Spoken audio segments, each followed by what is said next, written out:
Are we live, Silent Assassin? Are we live? We are live-ish.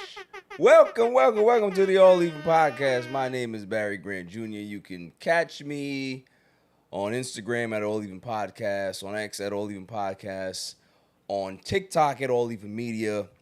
You can listen to the show on Apple Podcasts, well, Spotify, iHeartRadio. I'm all over the place. Go to YouTube, hit that subscribe button, like, share, and comment. Tell a friend and tell a friend because the page is growing. There is no Claude. There is no Jimmy. Jimmy was going to be here, but his mom caught COVID. And I said, you stay your ass over there. Stay your ass over there because I don't want none of that stuff over here. Okay? You stay there, and I'll see you next week. But Jasmine's here. Hi. Yeah, she's... trying to stay quiet and being a good sport. Yeah. Love the fit, though.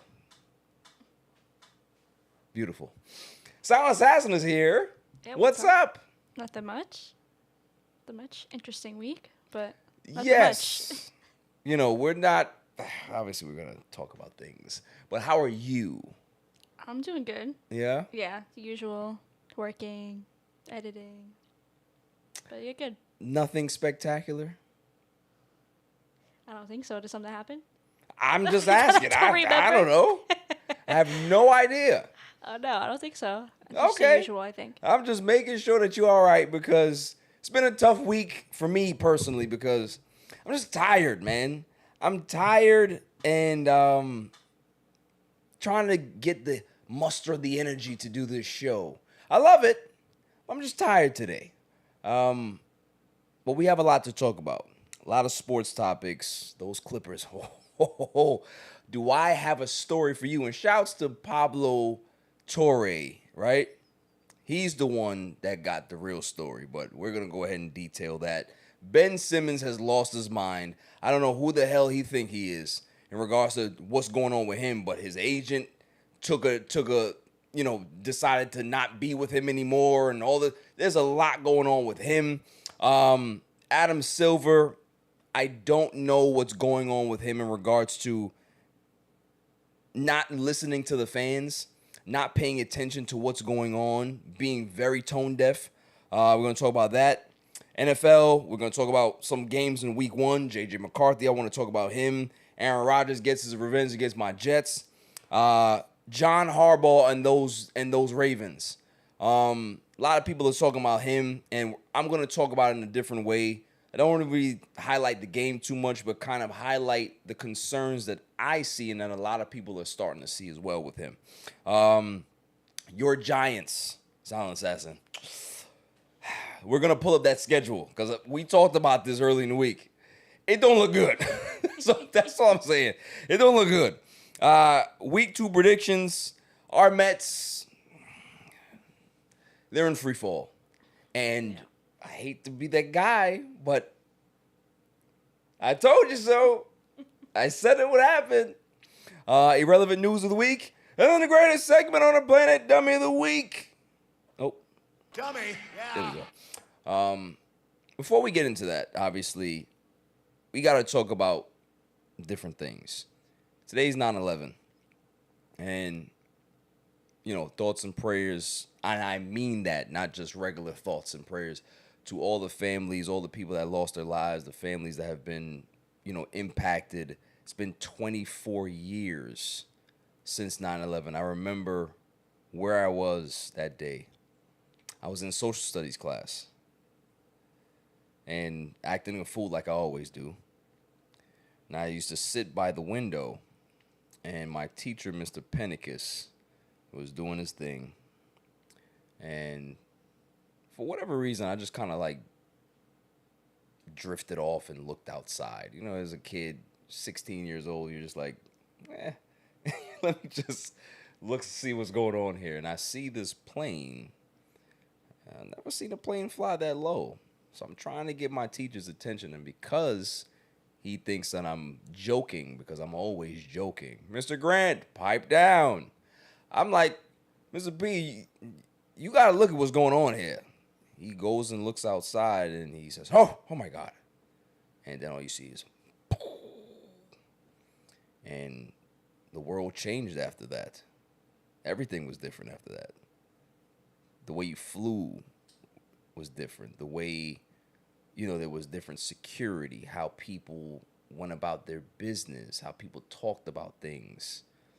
The world changed that day. 24 years later, we still remember the events of that day. I had family members that lost friends. I had a family member that was there in the city, and when, the planes hit, he had to run. Lost his friend. His friend was with him. And when he got to safety, he's looking around. His friend's not there. So, tough day. I also remember the Mike Piazza home run as a Met fan, right? I don't think it was on 9/11. I think it was a next day. Wasn't it? Yeah, I was too young to remember, but I believe it was like the game back. Yeah. That they came and then, right. Yeah. Right. The game back from the stoppage, because obviously they didn't play that day, but what a majestic home run that was. Just the impact of what it did for the city and uplifted the city at that time. Too bad the Mets didn't get to the World Series that year, but that would have been nice. But and now we have other things to talk about, right? Charlie Kirk lost his life in Utah yesterday. Gunmen took him out at one of his regular college functions, big debate shows. There's a lot of different talking points that are out there right now. You have the people that supported Charlie Kirk. You have the people that don't support Charlie Kirk. Then you have the people that are kind of in the middle. And the one thing that I can say about this topic is that free speech is a right that we do have. Outside of any other country, we have the right to speak our views. I was brought up differently, though. And what I mean by that is that everything you do comes with consequence. Everything that you say comes with consequence. Every action has a reaction. And nothing's ever justified, but you have to understand how life works. When you spill certain vitriol and certain divisive rhetoric and you hide behind free speech, that in itself is a tool, and you're weaponizing free speech. I don't believe in that. I believe in spreading good messages, doing good for your community, making sure people are doing positive things instead of spilling vitriol into our communities. The only person that I empathize with in this situation with Charlie Kirk are his kids. See, the thing is, kids don't have a choice in regards to who their parents are. All the kids see is their lovely dad that plays with them every day. It's not the people that make decisions in regards to good decisions or bad decisions or indecisive decisions, indifferent decisions. Those are kids. I sympathize with them. But for a person like Charlie Kirk, I am not going to sit here and honor somebody that caused so much vitriol in life. I can't. I won't. What I will say is that he was a champion for free speech. He was a champion for the Second Amendment. My biggest thing is that the Second Amendment is important to some people, but gun control is also something that we should be able to think about now. How many more lives do you want to sacrifice? How many more kids need to die? How many more people need to take their life because of suicide from guns? All of these other things. How many more? Just because Charlie Kirk was one of the most successful right-wing commentator personalities doesn't mean it changes anything for what we're talking about. I remember Melissa Hortman, right? She got assassinated in June in Minnesota as a lawmaker. Gun control is still in the docket from then. Columbine. You have all of these, the Parkland shoot. Everything that we're talking about, everything that has happened in our society leads back to the same conversation. Gun control. So if we can be able to have gun control in this country, where we're not trying to take away your guns or your ability to have guns, we want more control. We want more restrictions. We want more testing. We want more information. We want more vetting. You should not have the ability to just take out your wallet, go to your local Walmart, and purchase a firearm. That's the problem in this country. Hell, Charlie Kirk knew that. Didn't care. He's the same person that said that school shootings and school deaths and deaths in general are necessary to make sure that you keep your Second Amendment alive. That's his lasting message, isn't it?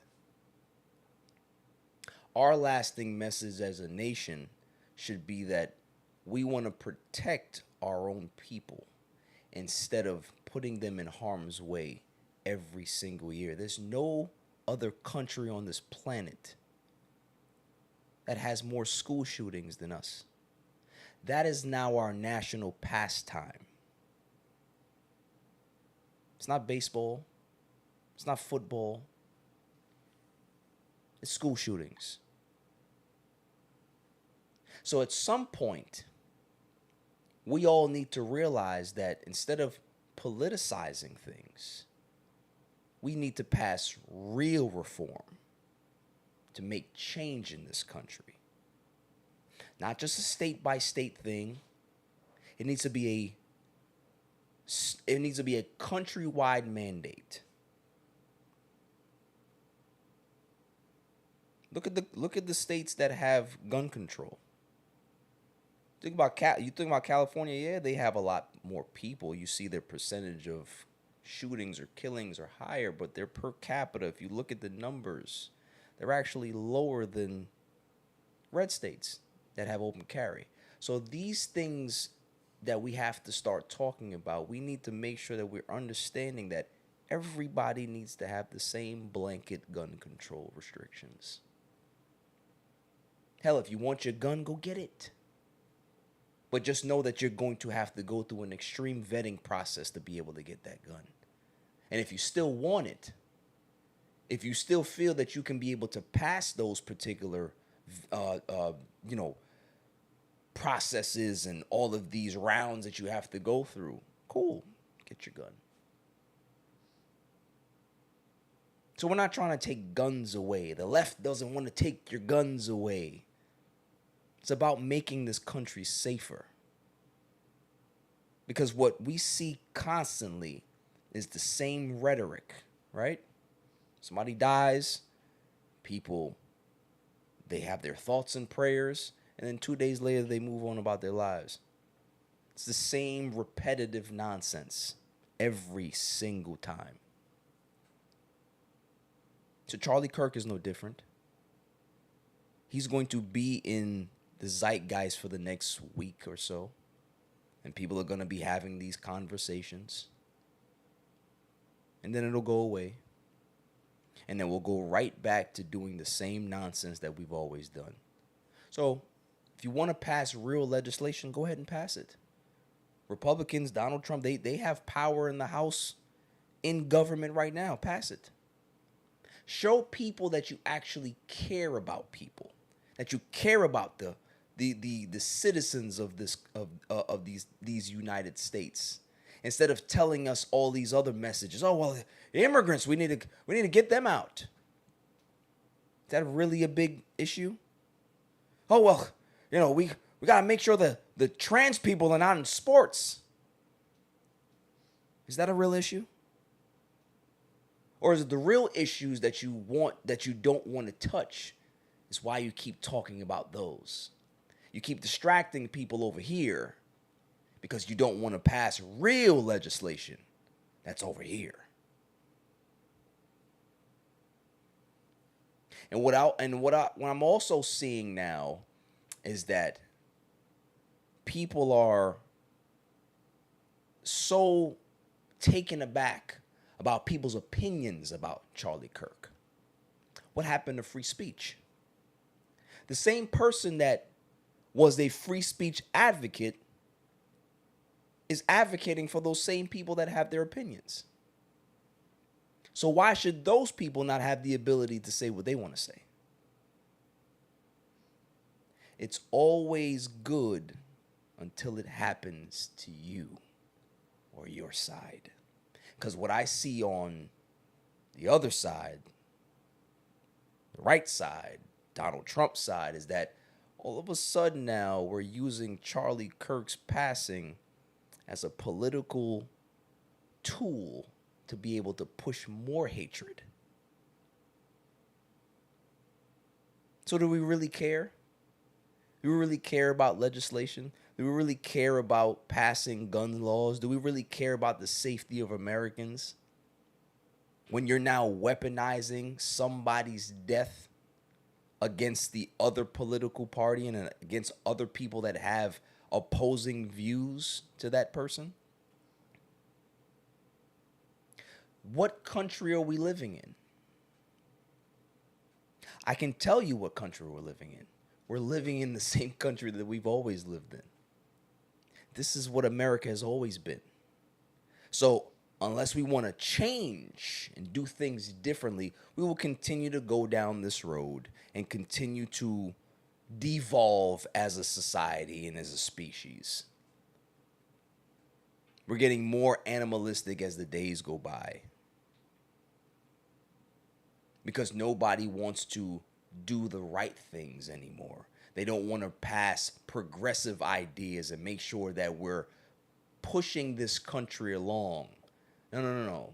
You want to be conservative. You want to keep your guns. You want to make sure that things don't change. Well, when you say that things don't change and you don't want things to change, this is what it is. Political violence has always been something that has been in our environment, dating back to the 60s and going back further than that. So I'm not going to sit here and make a martyr out of Charlie Kirk. I won't. Charlie Kirk spilled a lot of hatred. He made sure that a lot of young white men have a very, very singular focus in this country. It's not about being equal. It's about being above everybody else. And if you want to go ahead and martyr somebody like that, then it says more about you than it says about other things that's going on in this country. You want to go ahead and make change? Make real change. And go ahead and go see what the other people and other cultures and other races go through and try to go ahead and mend those fences. That's hard. Listening to somebody spill vitriol is easy. So I'm not going to sit here and talk about Charlie Kirk like he was a nice person. No. So people want to go ahead and look at me and criticize me, that's fine. But just remember that free speech is not free. It comes with consequences. Unless you're the ones that's pulling the narrative. I see people that are getting fired for talking about Charlie Kirk and their opinions. I see that they've passed some type of legislation. Oh, don't talk about Charlie. Oh, is that what we're doing now? So if people don't realize what's happening in this country, you need to start realizing it now. Is that we live in a time where political views and the temperature has risen, and there's ways to fight. There's positive ways to fight. There's positive ways to make change. But there's also that point where you don't want to see anybody taken down for their views, right? Of course, that. But again, consequences. What you say and what you do can impact an entire society and cause more pain and cause more damage just by the words you speak. So what's the difference? Violence is still violence, no matter if you're spewing your free speech and telling people that this is the way that they should live, or that there's the other side of it. Violence period is not okay. No matter if he's doing it that way or it happens the other way. We don't want to see it. And gun violence is the problem, and we need to make sure that we get rid of that. So, moving on.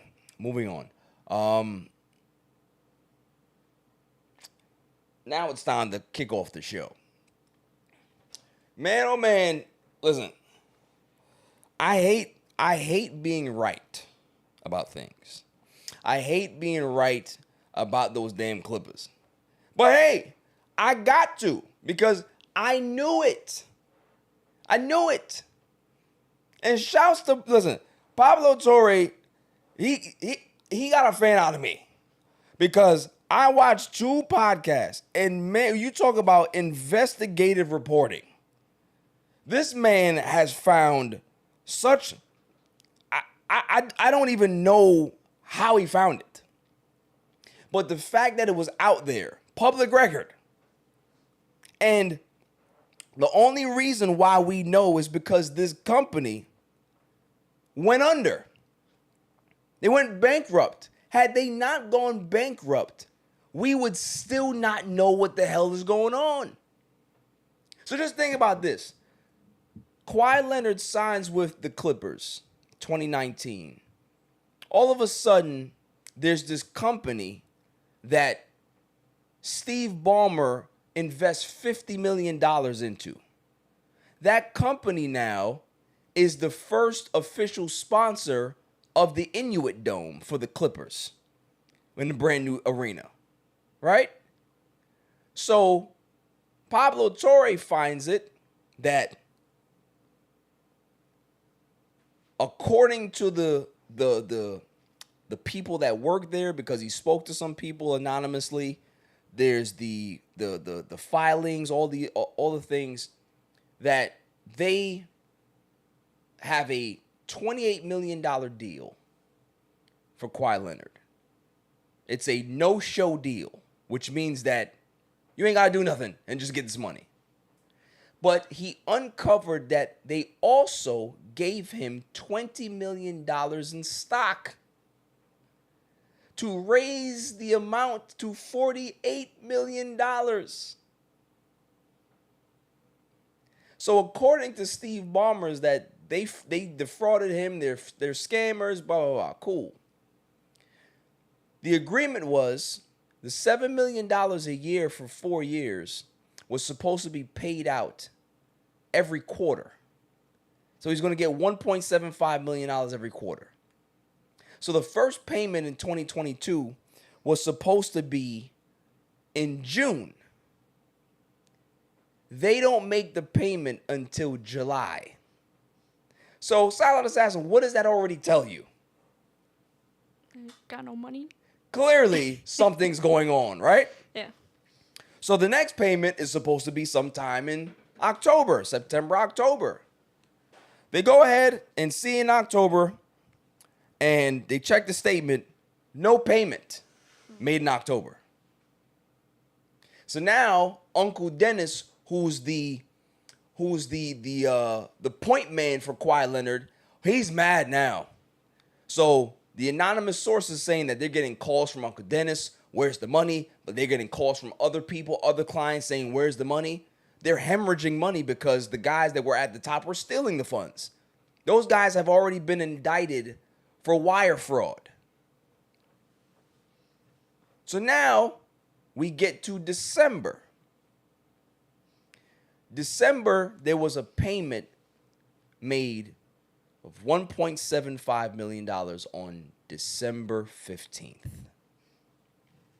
So how is this company still being able to make those payments when they're hemorrhaging money? The employee is saying the checks are being bounced. They don't know where the money is coming from. They don't know if they're going to have a job. I think 200 people got laid off that day on the 15th. There was another whole bunch of executives and higher ups got let go the week prior. So what's going on? Where is this money coming from? Then Pablo Torre goes into the records and sees that there's a wire in transfer. So not wired out. Wired out means that they're sending money out. Wired in means that they're receiving money. There's a $1.99 million deal or wire in transfer from a company that's, I think is DEA 88 Investments. There has never been a DEA 88 investment that has ever put money into this company, Aspirations, before. This is the only time. 9 days before the actual payment from Aspirations came for Kawhi Leonard, right? So they go ahead, Pablo Torre goes ahead and looks into who it is, and it's a Dennis Wong. Who the fuck is Dennis Wong? We don't know who that is. Dennis Wong is a real estate guru, right? Big guy out there in California. Dennis Wong is friends with who, Silent Assassin? Steve Ballmer. Dennis Wong also, and here's the caveat that I didn't even know, Pablo Torre didn't know until he found out. Steve Ballmer is the owner of the Los Angeles Clippers. I've never known any other owner. There is no minority stake owner in the Clippers. Oh, yes, there is. Steve Ballmer owns 99% of the Clippers. Silent Assassin, would you like for me to tell you who owns the other 1%? Mr. Wong? Mr. Dennis Wong. Interesting. Here's the other part of this. Do you know that back in 2022, Mr. Dennis Wong has some ownership stake in Aspirations? It's like a 0.72 ownership stake, right? Interesting. Yet when you look at the court filings, the company was in default at that time. They had litigation against them. So if you sign papers and you know that a company is already in default, and then all of a sudden there comes this almost $2 million wire transfer payment for a company that has a priority to pay Kawhi Leonard his money, because that's the deal that they made, and it came in 9 days before Aspirations makes the deal to Kawhi Leonard. Oh, doesn't that look fishy? Now, let's go ahead and just say that plausible deniability. He doesn't know what's going on. He gets a call from Steve Ballmer. Hey, listen, can you put in some money to Aspiration? Or you even saying, you call up Steve and say, hey, you know what's going on with that company, man? Aspiration, everything's all right? I feel like investing some money into there. Here's the problem with that. Do you know who works at Aspiration, Silent Assassin? I don't know. Mr. Wong? For Mr. Wong. For Mr. Wong? His daughter. His daughter works for Aspirations. So, how funny is it if you have inside information that you don't know that this company is actually not doing so well? And who's to say that you give money, you're not asking, well, I'm giving this money, where is this money going into? Is it going into donations? Is it going into philanthropy work? Is it going into payroll? Where is it going? Is it going to advertising? Where is it going? You just send money, and then all of a sudden, there's a payment made? Yeah, it's like he could have millions, but $2 million is still $2 million to be sending out to people. Just a random place that you've never put money into before. Yeah. So again, people can go ahead. You can go on SportsCenter, Steve Ballmer, and you can say, "Oh, well, the Clippers have always been compliant with the circumventing of the cap. We have never done." Okay, why are you on SportsCenter anyway? Pablo Torre is just a podcaster and a reporter. Why did you feel that you had to get in front of this? Interesting.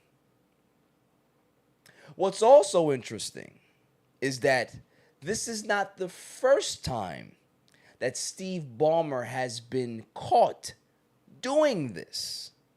In 2015, he was fined $250,000 from the NBA for trying to circumvent the cap, trying to give DeAndre Jordan, who was way over the hill at that time, a little bit more money. In 2019, when Kawhi Leonard signed with the Clippers, there was a complaint that was filed that they said that there was bad business, why that deal went through. NBA investigated and they found nothing. This is now the third time that something is coming up. Smoking gun, where there's smoke, there's fire. Of course. So here's what I'm going to say. And everybody knows that I can't stand the Clippers. But it has nothing to do with that. My thing is that if you're a cheater, you're a cheater. And a lot of these guys that are these rich, powerful moguls that have all of this money and they can do whatever the hell they want, they sometimes feel that they're smarter than everybody else. They feel that they can be able to do what they want to do because they think that they're smarter than everybody else. So if this is something that is found and they're found guilty, you need to drop the hammer down. And when I mean hammer, I mean, as I said last week, you take away draft picks for the next decade. You make sure that they have no ability to build their team through the draft, period. You make sure that you probably void Kawhi Leonard's contract, and now he has to be a free agent. You now make sure that you suspend everybody in charge. So that's Dennis Wong, that's Steve Ballmer, and he better hope that he doesn't actually get the team stripped away from him too. There's a lot of ramifications for this particular charge, this allegation, if it is true. If it is true, that's all I'm saying. I don't know if it's true. But it damn sure looks true. So, any thoughts on this, Silent Assassin? I hope they all get caught. Just all these rich people thinking they could get away with everything. I feel like Mr. Wong definitely knew what was up because they just want to play like, oh, like maybe he stole my money, like someone else we know in baseball. But, yeah. Yeah, but. I think that should definitely face some serious charges with the NBA, and because like you said last week, like we don't know what else is happening in not just NBA but other sports. So you kind of figure this out and kill it while it's here, so it doesn't continue to happen potentially in other sports and NBA as well. Yeah, So, you don't know how deep the rock goes, no matter where it is, no matter if it's in another sport, if it's currently in this sport, you got to nip this in the bud. But what I do know is that the owners, they had the owners meeting, I think the governors meeting a couple of days ago. Owners were not happy because Adam Silver is trying to skate around this thing, and he didn't want to talk about it at the meetings while a lot of owners wanted to. And he got the big lawyers on it now. They're going to investigate. This is going to take a while. This is not something that's going to, happen and get a resolution in the next couple of weeks. This is going to take a long time to get to a resolution. But when they do, I firmly believe that the Clippers will be found guilty, because in the actual CBA bylaws, they said that if there is cause, there needs to be a plausible reason. And the actual term is that you need to be able to rationalize what happened. If it doesn't make sense, the NBA can take action. It just feels like going back to the Shohei deal, which is completely illegal deal, by the way, but it just feels like you're kind of cheating in a way.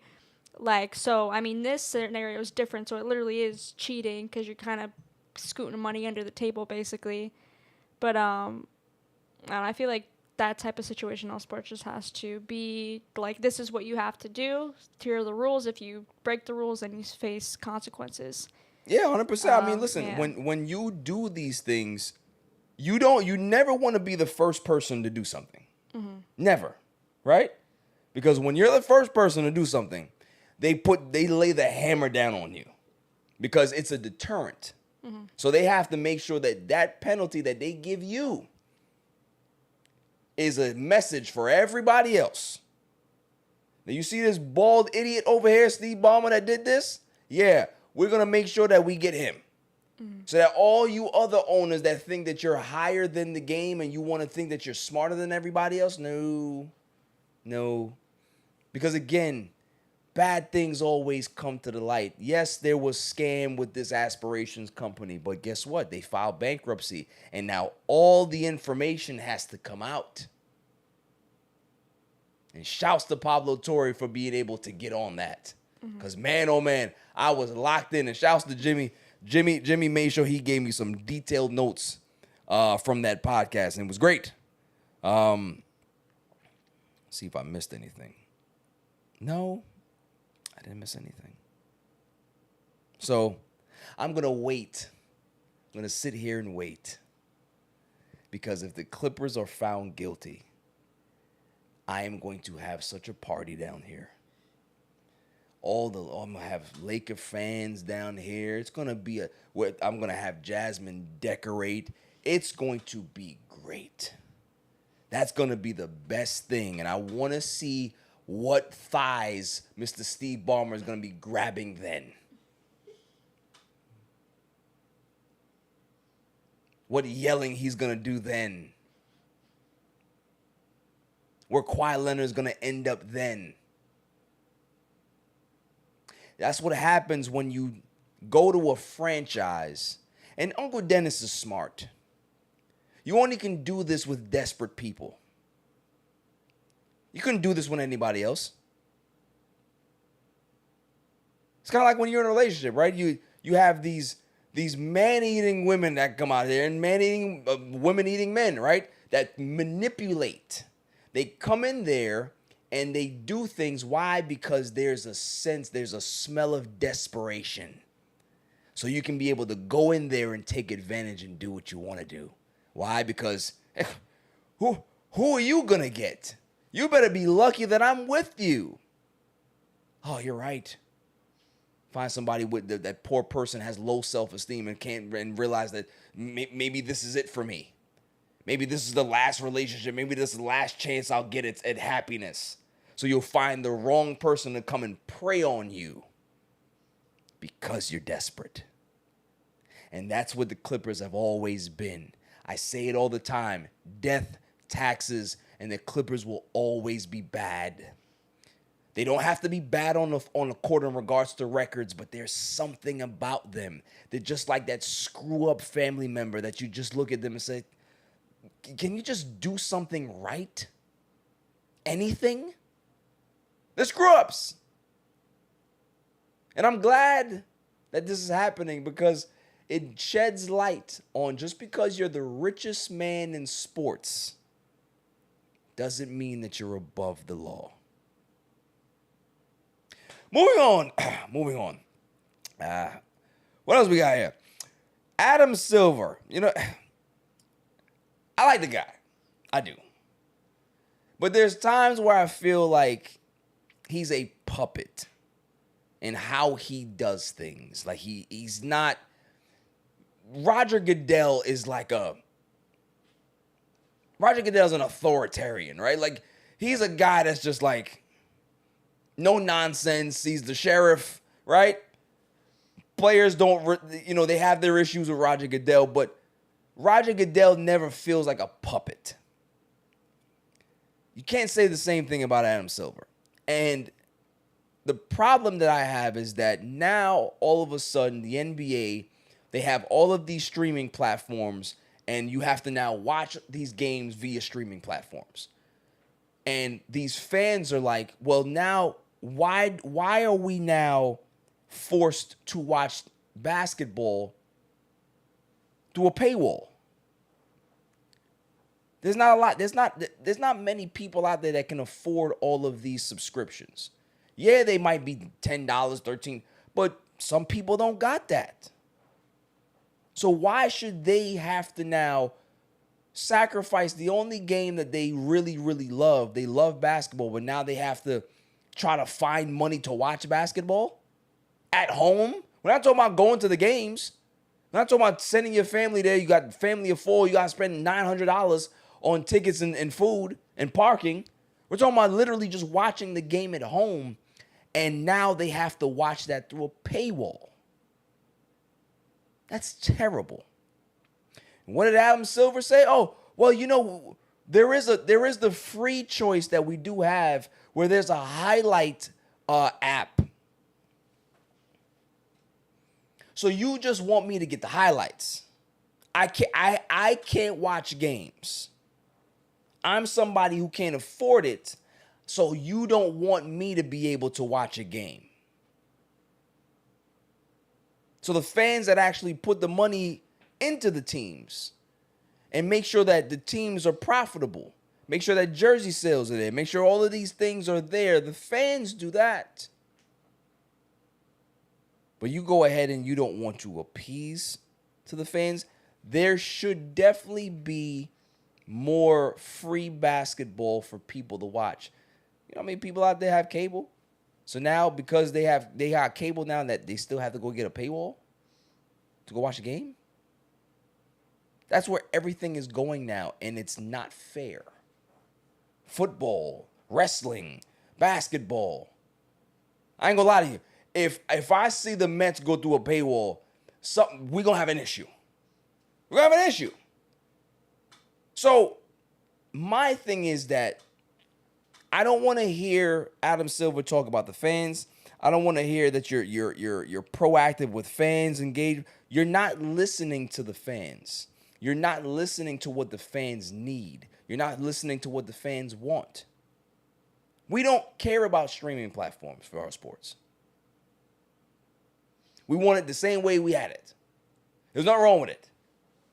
You want to go ahead and enhance things and get an app where things are a little bit more interactive, especially for kids and all. Cool, do that. But don't touch the sports, bro. I'm still trying to get adjusted to watching sporting events on Netflix. It's odd to me. Mm-hmm. Yeah, HBO Max 2 is becoming a thing. Yeah. I feel like from what I've seen, I feel like the most normal feeling, I guess, is Prime Video out of all of them, to watch it. But yeah, like going a couple years back, like we felt like streaming was like a great thing because you save some money than cable, but now it's everything you have to buy, and it's like the same price as cable, not, even more. Right. And the thing is, it's not just you buying the streaming platforms now. Because, okay, cool. All right, you tell me to buy Peacock. All right, cool. Let me go ahead and buy this one, right? $13 or $15 for whatever it is. Now I'm going to want to go watch the game. Now you're going to charge me you're going to charge me another money, right? There's more money that you got to, so it's not just the $13 that I'm paying now. I got to pay something else. So why am I paying the $13 for? Yeah, it's I feel like all like professional sports should kind of maybe work out a deal where they have their own platform and That's then you it. pay whatever it is a month, and you have football, baseball, basketball, and That's everything on there. Don't try to like combine all the other streaming platforms and now force people to have to pay double. You want your own NBA streaming platform? Cool. Do that. They used to have that. They used to have the League Pass. People bought League Pass. You'd be able to watch all the games for a particular price every month. I'm fine with that. But I don't need my basketball on Peacock. I don't need my wrestling on I don't need none of that stuff. I go to Peacock for certain things, for certain movies. I want to watch The Office, I go to Peacock. Yeah. Sports should stay like its own Yeah. separate thing. Yeah. Don't put no damn sports on my Netflix. I watch crime docs. Yeah. I watch crime docs there. Yeah. Okay? And Netflix originals. I don't care. Stranger Things and crime docs. That's all I care about on Netflix. Don't be putting no sports there. Yeah. Oh, and comedy specials. That's it. That's it. I'm sick of it. And it's unfortunate that we're here, but this is the new generation and a new era that we're in regards to watching. Everything is digital now, and it's not better. It really isn't. It really isn't. Moving on. I detailed a lot about Ben Simmons last week, about how he's not a guy that I believe ever loved the game of basketball. It's one of those things where you're so good at things, but you don't necessarily have to love it. Like, some people can be able to have a skill, right? You can learn how to draw, you can do all of these things, but you don't necessarily have to have a passion just because you can do something. Like, I have the gift of gab, I believe, but I love to speak. Some people have the talent to talk, but they still don't want to do it. Ben Simmons is a talented guy. He knows how to play basketball. He's tall. He's athletic. He's good at the game, but does he love the game? I question that. And I question it even more now because his agent left him. His agent said, I'm done. I'm finished. I don't want nothing to do with you. And the reason why the agent left, this is now rumors. We're going to talk about rumors. We got to put the quotation marks. Is that the Knicks were trying to sign him.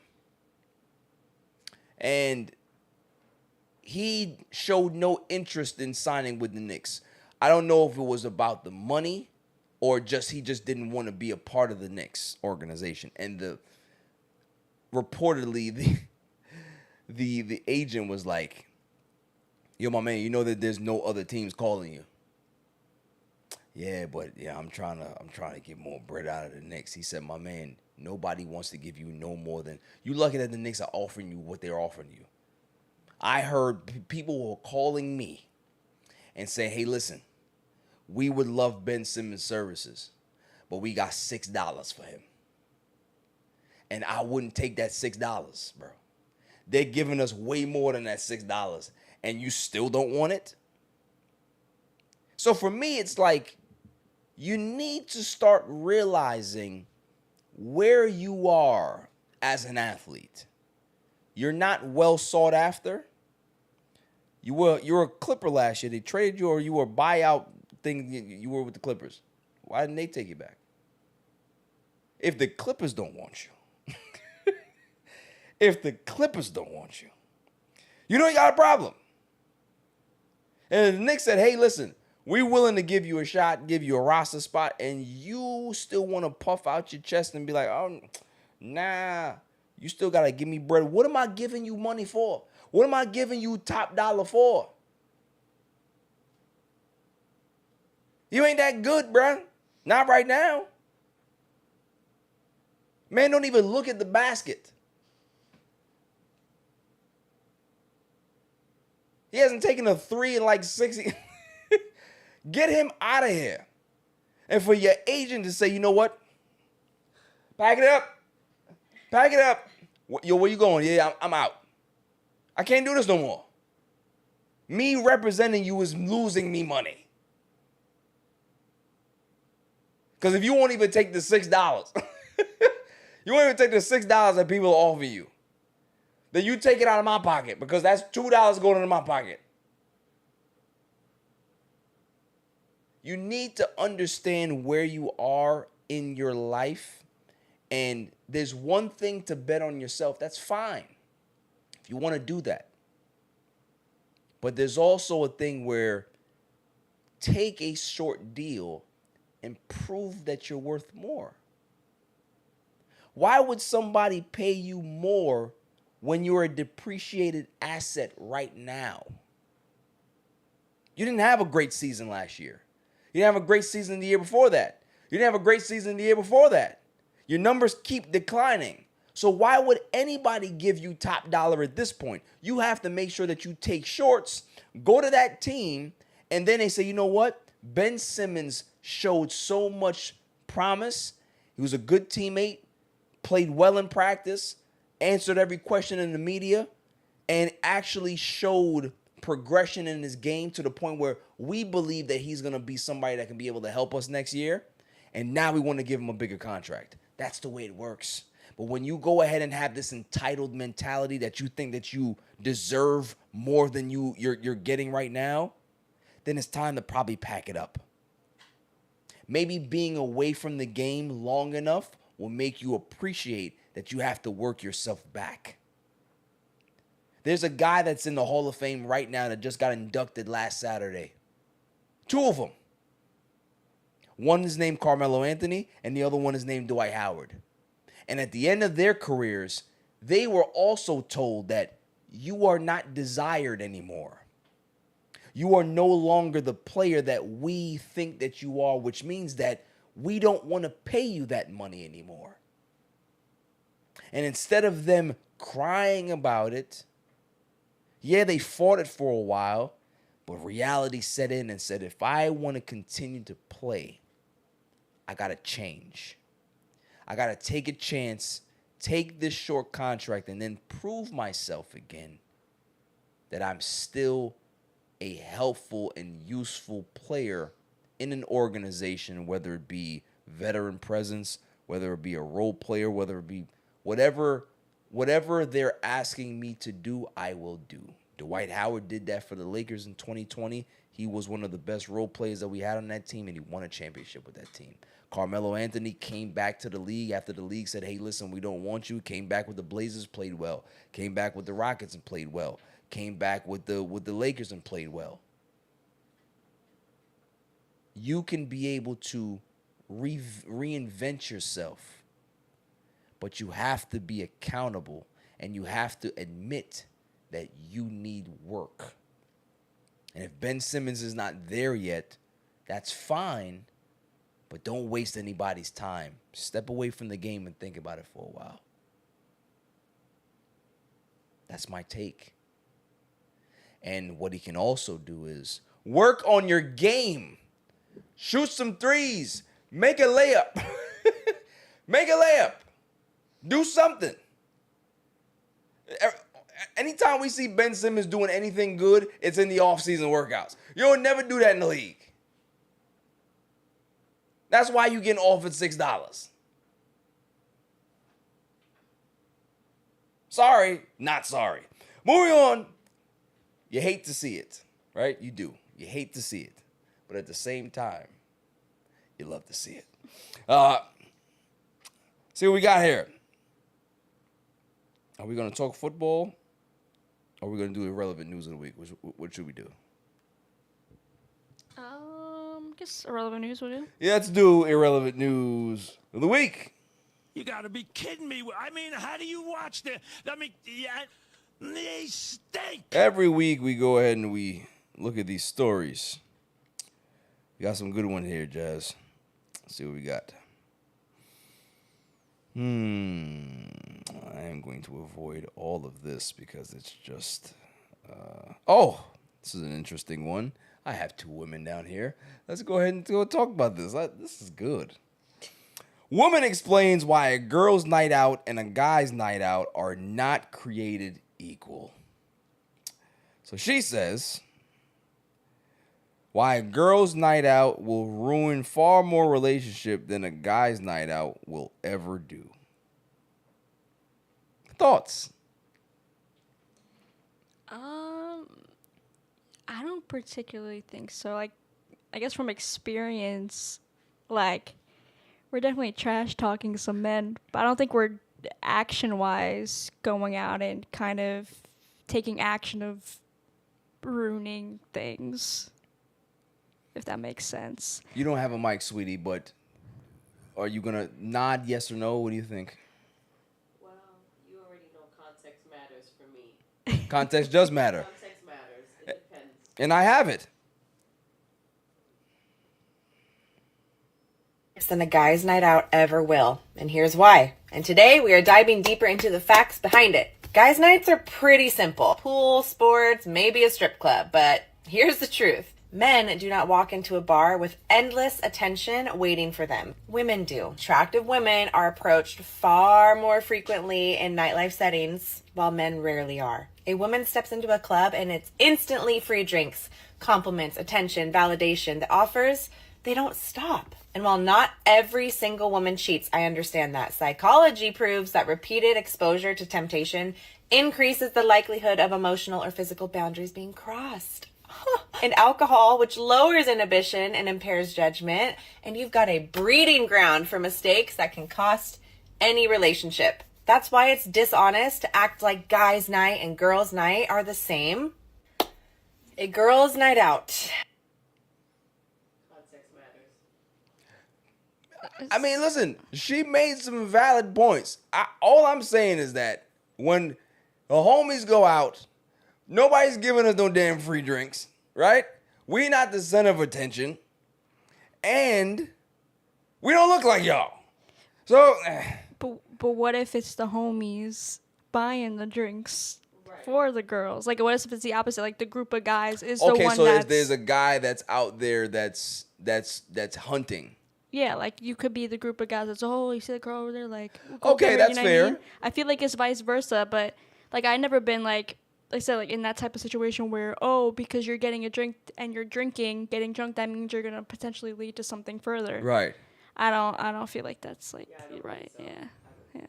I mean, I think she made some good points. I don't agree that it's just this blanket, this is better, or this is more. Context matters. There's different situations on both sides that are going to say, hey, this can happen, that can happen, whatever it is. But you would be surprised how many men actually get approached by women. Yeah, that's what I'm saying. So it's up to the situation. There's not a clear-cut blanket thing that you can say A and B. There's a lot of gray. There's a lot of gray on both sides. So I appreciate her take on it because it's not coming from just like a bad opinion. It's a fair take, but it's not the only take. You understand what I'm saying? Like there's difference. There's so many branches off of what she said that can also be true. So that's all I'm gonna say. Also, you can't blame the alcohol for you to have your actions. Like, you cheat. Can't blame that you got a little tipsy. Yeah. Like, you did it. 'Cause I'm gonna tell you right now, I have a friend. He's a man whore. He is. Right? So he gets the same type of attention that an attractive girl would get in a situation like that. So what's the difference? It all depends on the person. You know what I mean? Al Roker's not going into a bar getting attention. Somebody ugly doesn't. You know what I mean? You there has to be different. It's the environment. It's the people that are there. It's the person that's involved. There's a lot more that goes into it. That's all I'm saying. Moving on. Let's see here.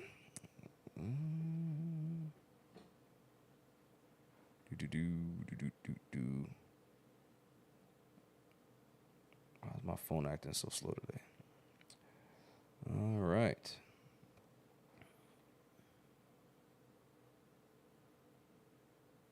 Oh, this is interesting.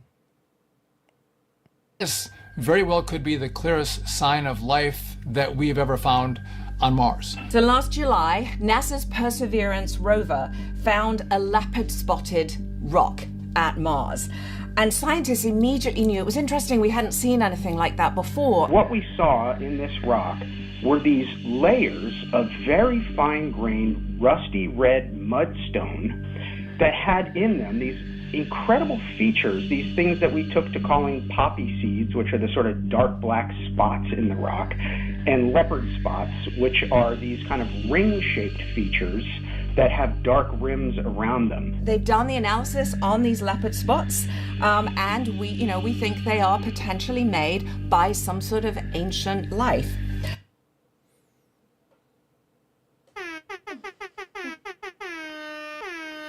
Listen, let me tell you something here.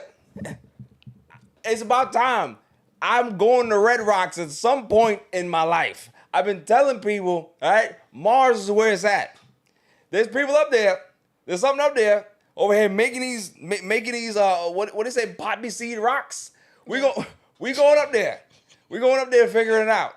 Listen, at some point, right? At some point, we're gonna see something. Mm-hmm. At some point, you're going to see somebody say, hey, hello, we've been here a while. You want to come visit? We got some ships.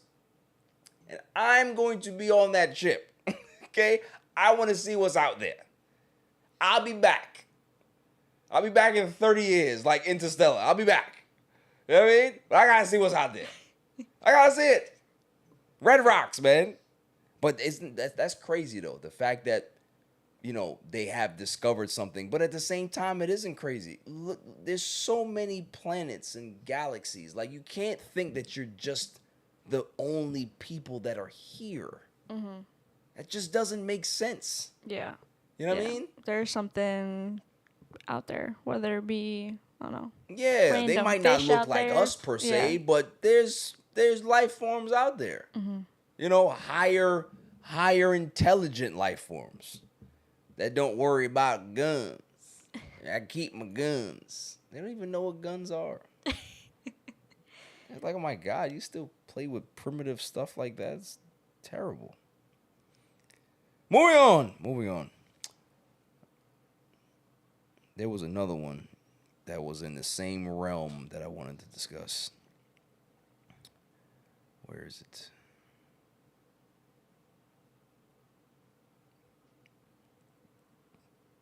Oh, there it is. UFO hit by Hellfire missile in video keeps flying without damage. So, there's a congressman out there. I think they have some oversight hearing. Congressional UAP hearing shows a glowing orb over Yemen dodging a Hellfire missile fired by a U.S. MQ-9 Reaper. The orb zipped away unharmed. Congressman Eric Burleson says the footage comes from a whistleblower and it's under independent review. So, if the video is true, if you see this video, you can see this thing flying, right? And then all of a sudden, you see the missile come out of nowhere, makes impact. You see this bright light, and then this motherfucker keeps speeding off. I'm just waiting. I'm just waiting for this to happen at some point. Like, it's not even shocking to me anymore. It isn't. 30 years ago, it would shock me. 35, 40 years ago, yeah. Like, you know what I'm saying? People who our parents wouldn't even think about aliens. They not thinking about stuff like that. But our generation, oh, absolutely, we waiting for it. I feel like they were, like, activity was probably, like, always the same, but there wasn't, like, filming, recording that to catch it. Yeah. So, yeah, I feel like they just been chilling around, like I said, like, they're around us now. They're just out there chilling, you know, just waiting to make that impact and say, hey, we're aliens, nice to meet you. But they're just out there, you know. Look, I want them to hang around. I want them to hang around. Don't reveal yourself yet. What I want them to do is hang around until AI gets out of control, and then they can deal with that. Yeah. Take the AI out, right? Y'all come down here and say, all right, enough. We let y'all play with y'all toys for mad long. It's time to put these away. Time to put these away. Like, you should not have no AI. We don't have those things on our... No. Did you, I guess, kind of on the vibe of aliens? And did you see that they're making AI surrogates? Like robot surrogates? What? Yeah.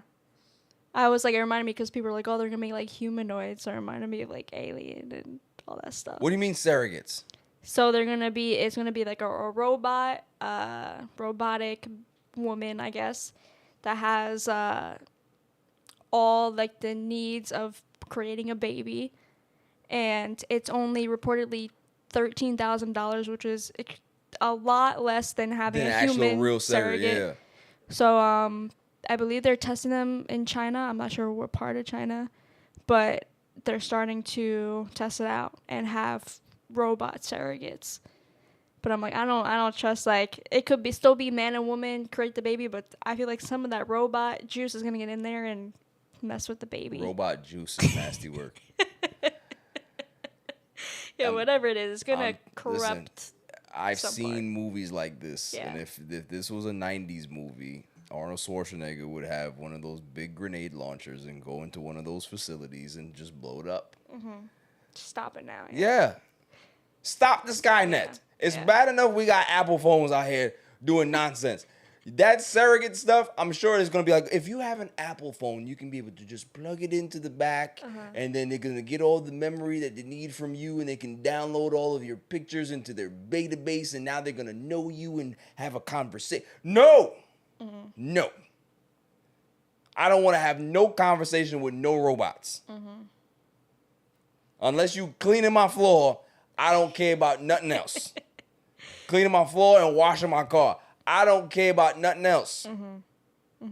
I don't need you taking my kid to school. I don't need you driving no cars. I don't need you doing none of this stuff. Like, what you need robots? People are just lazy. Yeah. Do the work. Yeah. Sounds not hard to do. You know what I mean? Yeah. Enough.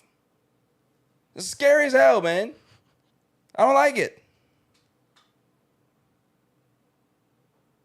Moving on. Before I get upset.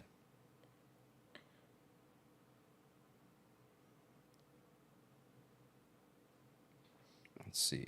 I think I have one more here.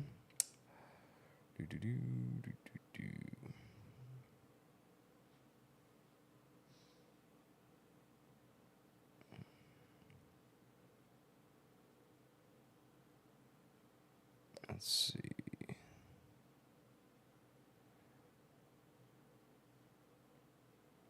There was one more. Oh, this one here. A McDonald's employee has been fired for posting photos of a real-life kitchen.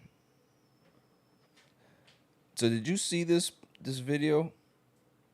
No. This guy worked at McDonald's and took video of the ice cream machine at McDonald's.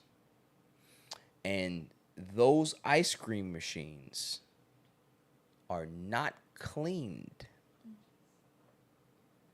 And when you go inside of those ice cream machines, matter of fact, I'm going to send both of you guys the video so you can see it for yourself.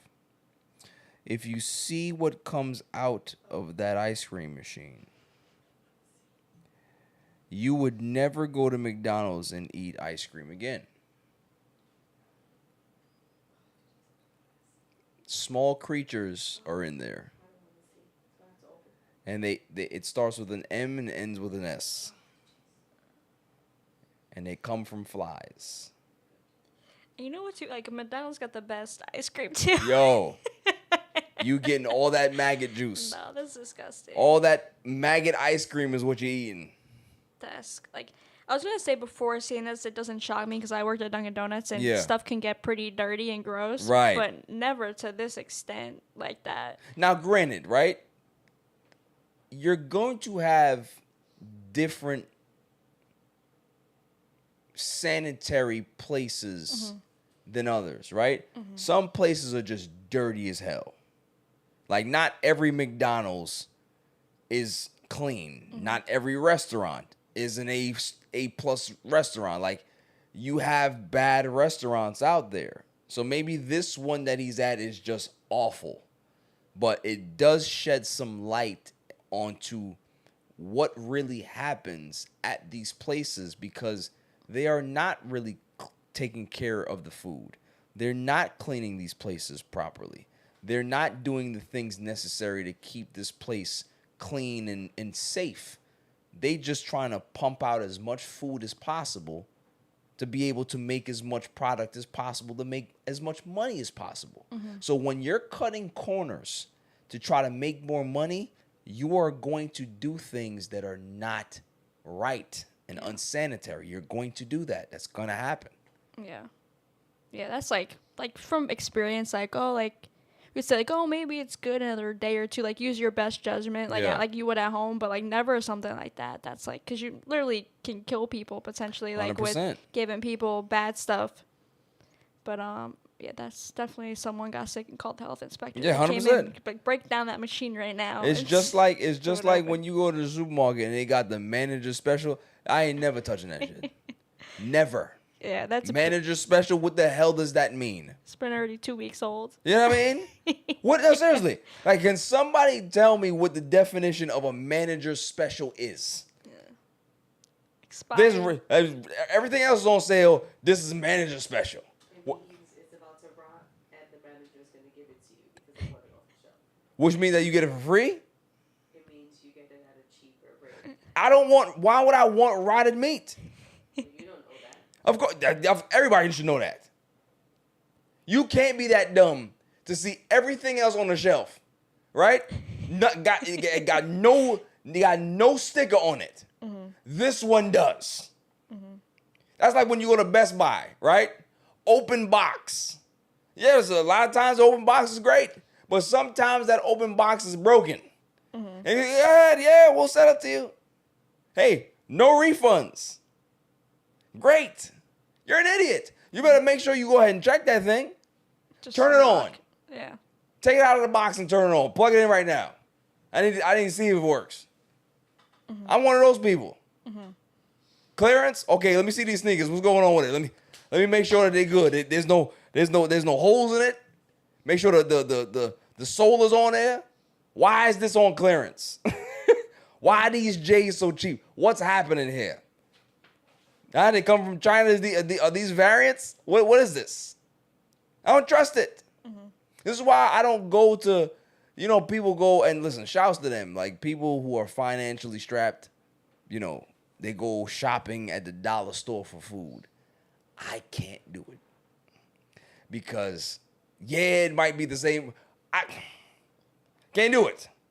Yeah, and the Dollar Tree by me, like, I don't trust those people. Yeah. Taking care of that stuff. I'm not going to buy a composition notebook and then go buy some food at the same time. That doesn't work that way, okay? If I'm going to buy a composition notebook, I'm going to go to Staples, I'm going to go to CVS. I don't want to buy a book and food at the same time. It don't work.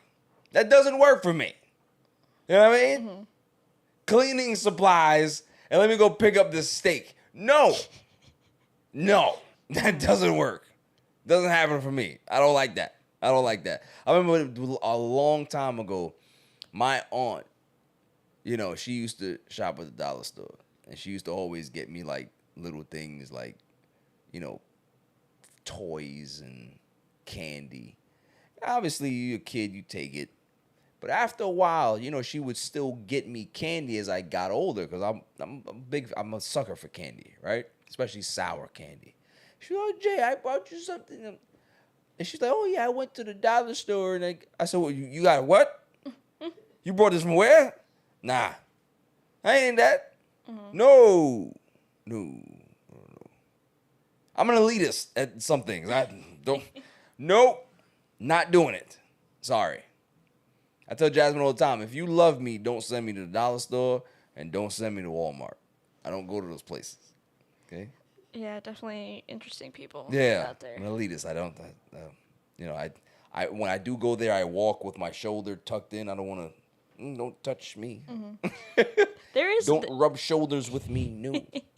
There is a Walmart by me that's kind of like a bougie Walmart I like to go to, but the one that's up the road, I can't go there. Yeah. I remember I moved out to where I was, and my dad told me, don't ever go there when the lights go down. Oh, yeah. Like, you get The gargoyles come out. out there. The gargoyles come out, I'm telling you. Yeah.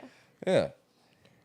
So, that is my irrelevant news of the week. You gotta be kidding me. I mean, how do you watch the... I mean, yeah, they stink. What are we talking about now, Silence Assassin? Are we talking about NFL? Do we have to? Do we have to? Listen, I don't know. Maybe it's just me. Not really excited for the season so far. Like, I know it's only 2 weeks in. Maybe I have to get, like, reacclimated into football. Or maybe it's the fact that I'm just, like, I'm dealing with a team that's bad and there's no excitement. I don't know what it is. But I'm just not excited for football. Not saying there wasn't any good games. There was. But I'm just personally not that excited right now. But I was excited last Sunday when Aaron Rodgers came back to MetLife and put it on the Jets. He did. 4 touchdowns, no interceptions, won the game. It was a good game. It was a shootout. But Aaron Rodgers got his revenge. And, you know, I made a video after the game, and there's a lot of people, oh, you know, you glossing Aaron Rodgers. The Jets gave him everything he wanted. So, you go ahead and blame a guy for shooting his shot. Hey, listen, if I'm going to be somebody and I ask for things and you give me everything that I want, how are you going to get mad at me? You're the one that allowed it. And furthermore, they didn't necessarily give him everything that maybe they did give him everything that he wanted. But did the Jets give him what the team needed? 2 different things. He didn't have an offensive line. The running game wasn't that great, but, you know, guys were injured. You know, same thing with the defense. The coaching was god-awful. Robert Saleh, terrible coach. You had, what's his name? What's the OC name? Hackett. Garbage. Right? So you had all of these things, yes. But you also need to make sure that as an organization, you have to put the right pieces in place to make sure that a quarterback and the team is going to be successful. They didn't do that for Aaron Rodgers. And then how he got kicked out the door was also very disrespectful. I don't care what nobody wants to tell me. I march by the beat of my own drum. I don't follow the regular the regular rhetoric that's out there in regards to, oh, well, Aaron Rodgers got everything that he wanted, and he didn't want to comply, and he didn't want to make any concessions, so that's why Aaron Glenn didn't keep him. I'm somebody big on respect.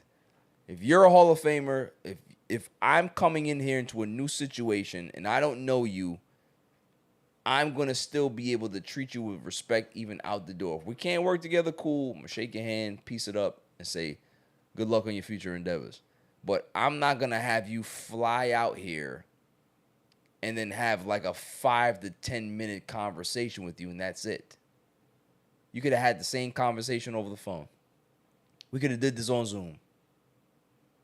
But because you want to go ahead and go put your stamp on this team as the new sheriff in town, cool.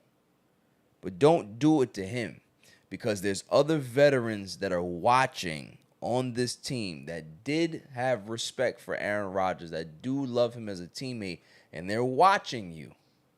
Oh, if you can treat him like that, then what? You want to treat me like that too? You want to disrespect me out the door as well? That's not an environment that people want to be in. So, and on top of that too, you better make sure that you're successful as a coach, because they just might walk your ass out the same way too. This is the Jets we're talking about. So, but yeah, that was a good game. And shouts to Josh Fields. If he keeps playing like that, he'll get his name back. You know what I mean? Like, everybody kept texting me on Sunday, yo, it's Justin now, isn't it? I'm like, nope. No, it ain't. One game. He was impressive, but it's only one game. So, like what I saw out of him, like the confidence, still needs to make some throws, but all in all, he had a very, very good game.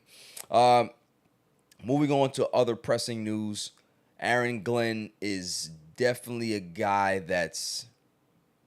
he's a no-nonsense coach. I think I like that. He had cut, I believe it was the kick returner, Xavier Gibson, for fumbling. And he said he's making it very, very known on the team. If you fumble that football, you're not going to be here.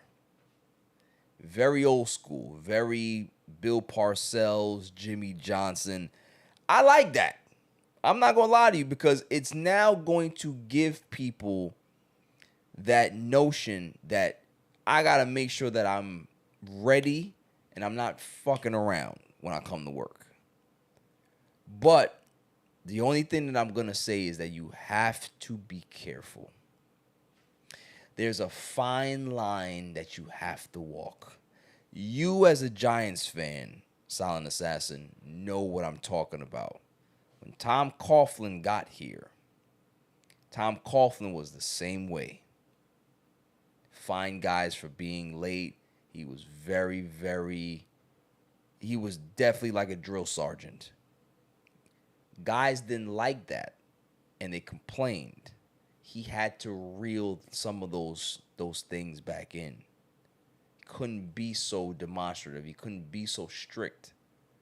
Found a good balance, and they ended up winning 2 Super Bowls after that, right?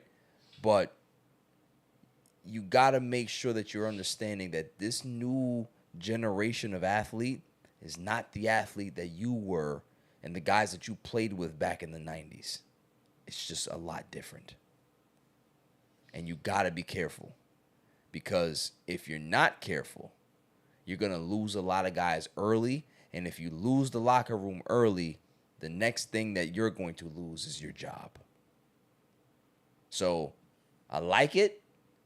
I like the fact that you can be able to send a message, but you got to be careful in regards to these guys nowadays, because how I grew up and how Aaron Glenn grew up in regards to tough coaching, some of these guys don't really respond to that. So we'll see. Moving on. What are your thoughts about J.J. McCarthy, Silent Assassin? Oh, yeah, I watched that game the other night, and obviously at first I'm like, wow, he's, having a rough game, not looking too great. And, I was like, but it's his first professional game, right? But then, was it the fourth quarter or end of the third quarter that he just kind of lit it up and looked completely different, and obviously won the game for the team. But it's just like he just looked shy, and then all of a sudden confidence just came into him, and then he, looked great and won against the Bears. So, we'll see how he obviously continues through the season. But I feel like in that first game, to kind of switch up that quick it's definitely a good thing to kind of, okay, like I gotta start making these plays and gain his confidence back very quickly is like, obviously important for a young quarterback. Yeah, 100%. I think with a guy like I was very, very interested in watching him play just because coming off the ACL injury last year, you know, they had high hopes for him last year. He ended up hurting himself, obviously, and then, you know, Sam Darnold has the year of his career, and, you know, they were one of the surprise teams in the league. I just think that this kid has a lot of poise, a lot of moxie, and we saw that, right? We saw him struggle early, but then get his rhythm. Had those rushing touchdowns and really, really like took charge in the second half of that game. And if that's what the Vikings have to look forward to, this kid is going to continue to get better week to week. And they have the tools there. Are they a Super Bowl contender? No. But can they be a really, really good football team come the end of the year? Absolutely, 100%. So I'm a big fan of J.J. McCarthy. You know, I think he's going to be one of the surprise quarterbacks this year, and that's what you want to see. You want to see guys that are, you know, whether it's through injury or through just a team decision, sitting helps. I say it all the time. When quarterbacks get into the league, they have to learn. Speed of the game is faster. Plays are more complex. Nuances, more complex. Processing time, more complex. All of these things you have to learn through sitting. Sometimes you can be a guy that can be able to get in there and learn and play at the same time. Everybody's learning curve is different, right? But even those guys that can be able to play and still learn on the fly, they would benefit from sitting as well. And I think it's really, really important that quarterbacks, we kind of get back to what we used to do with quarterbacks, is that we are teaching them and making them learn the game rather than expecting them to be these superhuman, superstars right out of the gate. It just doesn't work that way. It takes time, it takes development, it takes the right coaching staff to be able to know that we got a guy here that has talent, he has all the tools, but we still need to make sure that he's ready to play. Because if he's not ready to play, what difference does it make?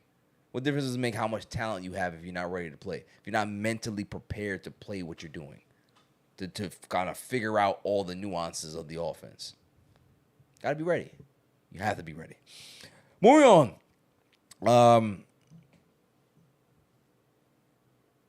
John Harbaugh. Let's talk about it. That Ravens-Bills game was crazy. It's crazy. Mm-hmm. It was like a movie, to be honest. Yeah. It's just like, was the last, 5 minutes of the game, whatever. That was it. Like, and then completely Turned on his upset, head. yeah, for the Ravens, which is wild. But you know me, right? I didn't like it. uh-huh. I didn't like it because Josh Allen was the star. Okay? I don't like him. Okay? I don't like him for other reasons. It has nothing to do with football. The fact that Haley Steinfeld is over there, cheering him on, I don't like that. Okay? I don't like it.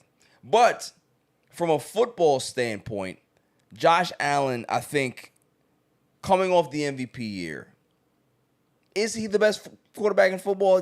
I don't think that you can say no. He got to be. Mm-hmm. You know what I mean? Like the way he commands that offense, the way he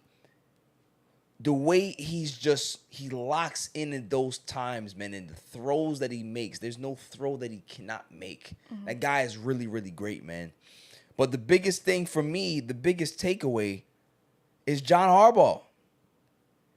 If I give you a stat, I don't think that you're going to actually believe me. Mm.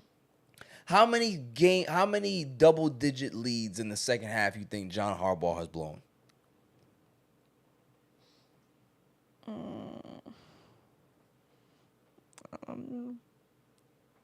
I was going with 10. Going with 10. Number, fair number. Jazz, you want to take a guess? So she's going with the same. So y'all both got 10. Nice number. That's not a bad number at all. You're close, but you're not that close. Okay. 17. 17. Almost double. Yeah. 17 double-digit leads that you've lost those games. Mm-hmm. That is a coaching problem. Mm-hmm. That is a coaching problem where we're not executing down the stretch. Your 2-minute drills are bad. Whatever it is in regards to you being a defensive coach. Remember, John Harbaugh is a defensive guy. So for whatever reason, something's not clicking for those players to be able to know and understand the situation. And there's times where you're going to get beat by better teams. Listen, you can be up 3 touchdowns, but if the team is better than you and you're making mistakes, you're going to find ways to get that team back in the game, and they're going to take advantage. But for you to lose 17 of those games, that's a wide margin, and that's concerning for any coach or any GM or owner that's looking at this and trying to break down the numbers and trying to figure out what's happening. That's a concerning, alarming number, because that just means that no lead is safe, which means that it doesn't matter how good we are offensively, something's not clicking here that's allowing us to be able to not make plays down the stretch that's causing teams to be able to get back in the game. Because if the Ravens were able to make some plays down the stretch, the Bills don't have a chance to get back in that football game. So what's the problem? Is it execution? Is it play calling? Is it just a brain freeze? Is John Harbaugh the Doc Rivers of the NFL? Is he? How many Super Bowls he got? 2? He got 2. Mm-hmm. Is it 2? I don't. Yeah, he got one with Flacco. It's a while ago, so I'm not. I think that's it. My age is showing, so. Yeah, he only got one. He only got one. He might just be the Doc Rivers of the NFL. Yeah. See, I'm not gonna put that on him. I'm not gonna put that on him because I like John. I like Doc. Mm-hmm. I like John. So I'm not gonna say that yet. But if he continues to come up short in the playoffs, at some point the Ravens are gonna have to look at him and say, we might have to go into another direction. Mm-hmm. As good as you've been, right? You're a Hall of Fame coach here. You are one of the best coaches in the NFL, one of the best coaches we've ever had.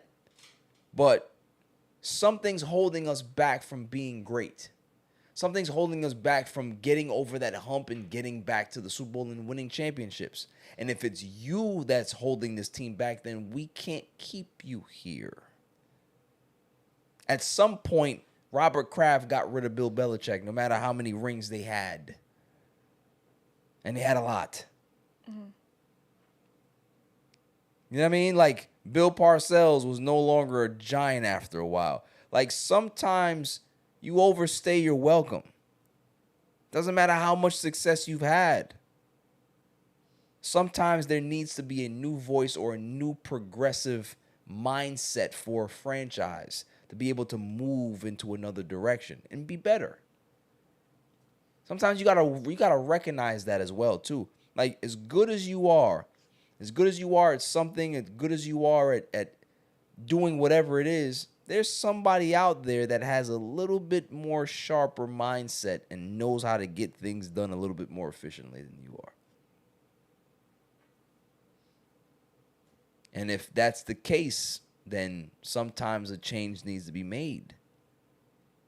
That doesn't mean that you're a bad coach. That doesn't mean that you won't get another job somewhere. It just means that that particular trip or that journey is over. It's time to go somewhere else.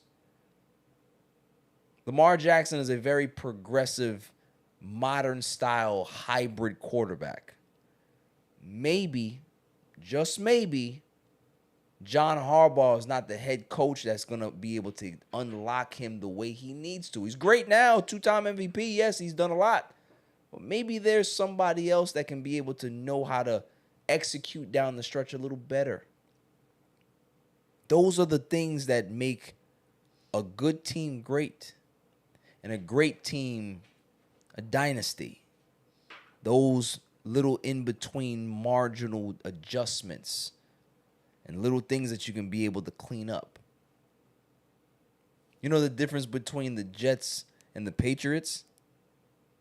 Back in the days where the Jets and the Patriots were, rivalries and or big rivals, and the Patriots were winning Super Bowls. What's the difference? Coaching. Execution. Being able to know how to build the team. If you don't have those building blocks, you can have some of them. But if you don't have all of them, you can be able to hold yourself back. And with this Ravens team, as good as they are, they have pieces. They have the most dangerous running back in all of football. The man is a linebacker. If I was a defender, I would, if I see him coming, just go. Just go. What am I doing to you? You 6'3", 260 pounds. I'm 5'9", 185. What you want me to do? Try? I can fake like I'm trying to make something happen. I'm not stopping him. Mm-hmm. So you got pieces over there that they're good, but there's something holding them back. And I don't want to see Harbaugh lose his job, but at the same time, I think if they don't get to a certain point soon, it's going to happen regardless. Moving on. Where are we? Oh, here. Your Giants are in trouble. They are. I as much as I would love to make fun of you, and I love doing it, not today. I feel bad because I was the one that sat here and said, I think the Giants have a chance to be really good this year. And I said that because I saw preseason, I see the pieces that are there, Malik Neighbors, you got the running backs are pretty good. You got Coach Ozempic over there doing his thing. Like, there's a lot of pieces that you have that are promising. And I want to apologize to you because I think I gave you false hope. Because, man, I don't know what the hell I was doing, but I decided to glance at the Giants' schedule. For whatever reason, I said, let me just see what the hell's going on here, right? Let me just see who they got playing, right? So I was asking, if you see the teams that they got lined up, they got the Cowboys on Sunday. Mm-hmm. They got the Chiefs after that. Chargers, Saints, Eagles, Broncos, Eagles again, 49ers, Bears, Packers that just won tonight, did 2-0, Lions, Patriots, Commanders, Vikings, Raiders, and then you finish off with the Cowboys. I see about maybe 4 wins for y'all. Yeah. Yeah, my 11-6 prediction definitely switched up really quick. Yo, this bad, man. This bad. Like, I didn't know it was this bad. Yeah, This is bad. It's rough. This is bad. Literally just like, you got what? The Saints, okay. Patriots, maybe. Yeah, y'all could be able to beat up the Saints because that boy, what's his name? Spencer Rattler, garbage. Garbage. So, maybe one from the Cowboys. So yeah, that's 3. And then find another one, and then we're good. Yeah, I can see y'all going 1, 2, 3. I can see y'all going 0-4 until you beat the Saints, and then you lose to the Eagles, lose to the Broncos, lose to the Eagles again. You probably beat the 49ers because they're in rebuild. Probably beat the Bears too. Lose to the Packers, lose to the Lions, lose to the Pats, Commanders, beat the Raiders, and then maybe you beat the Cowboys the last game of the season. Possibly. So here's another question for you. As we continue on this Giants topic, I've heard a lot of talk, whether it be from fans, sports radio hosts, people on TV. Bring in the kid. We've seen enough of Russell Wilson. We want Jackson Dart. Do you think that it's time to see Jackson Dart? No.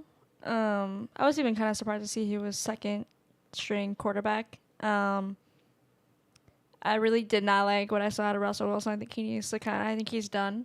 I really want to see kind of Jameis come in and just see what he can do. Jameis is exciting. Yeah. Yeah, just to have at least some excitement in the game. I know he could throw for some touchdowns. He could throw for a lot of interceptions too, but we could at least get some touchdowns in the game. Jameis will throw for 500 yards, 3 touchdowns, and 7 interceptions. You'd be like, that's fine. We're all right. It's all good. Just let it fly. Yeah.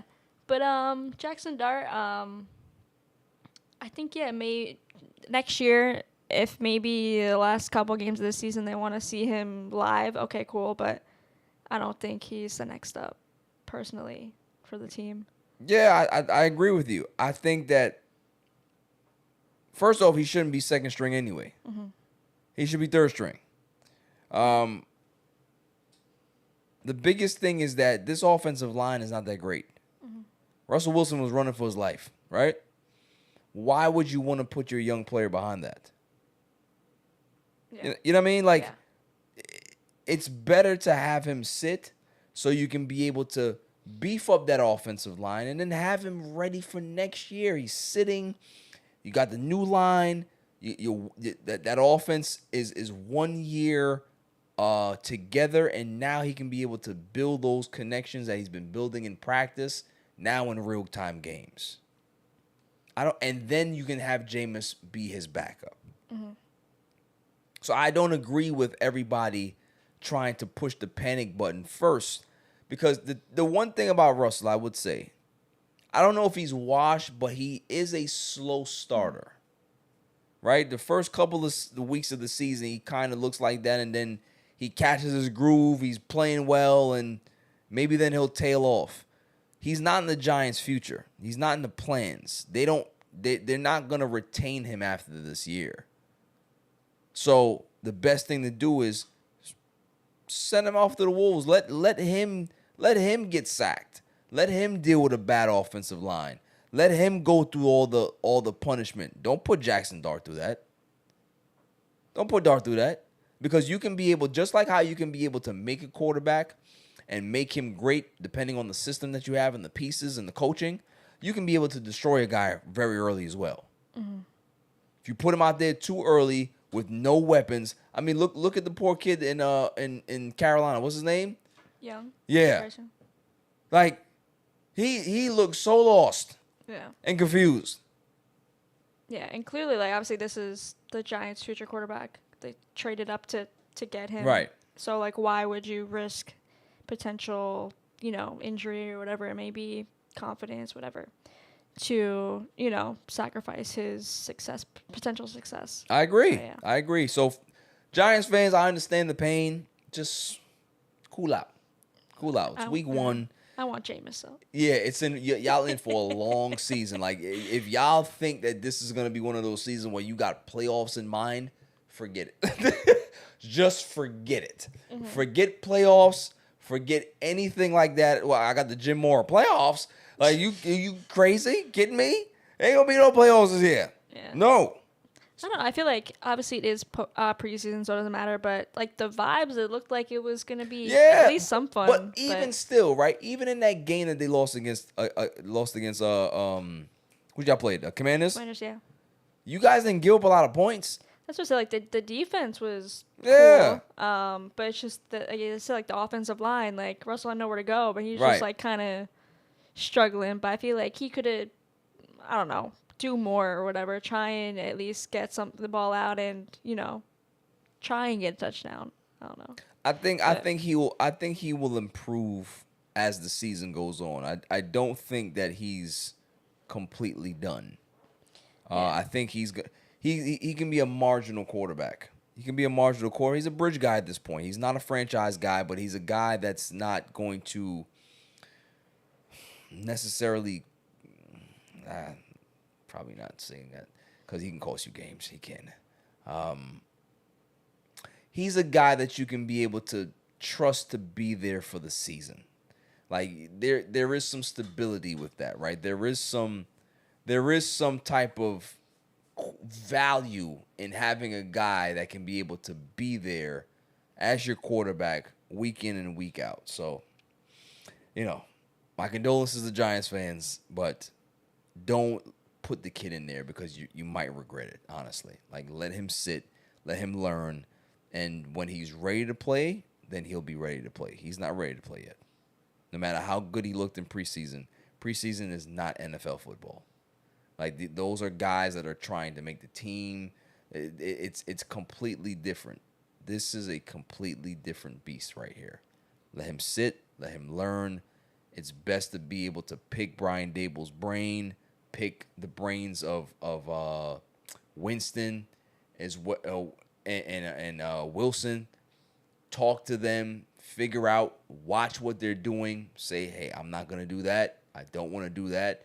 Okay, that's how he goes through his progressions. I would like to take some of that into my game. I don't like the way he does that.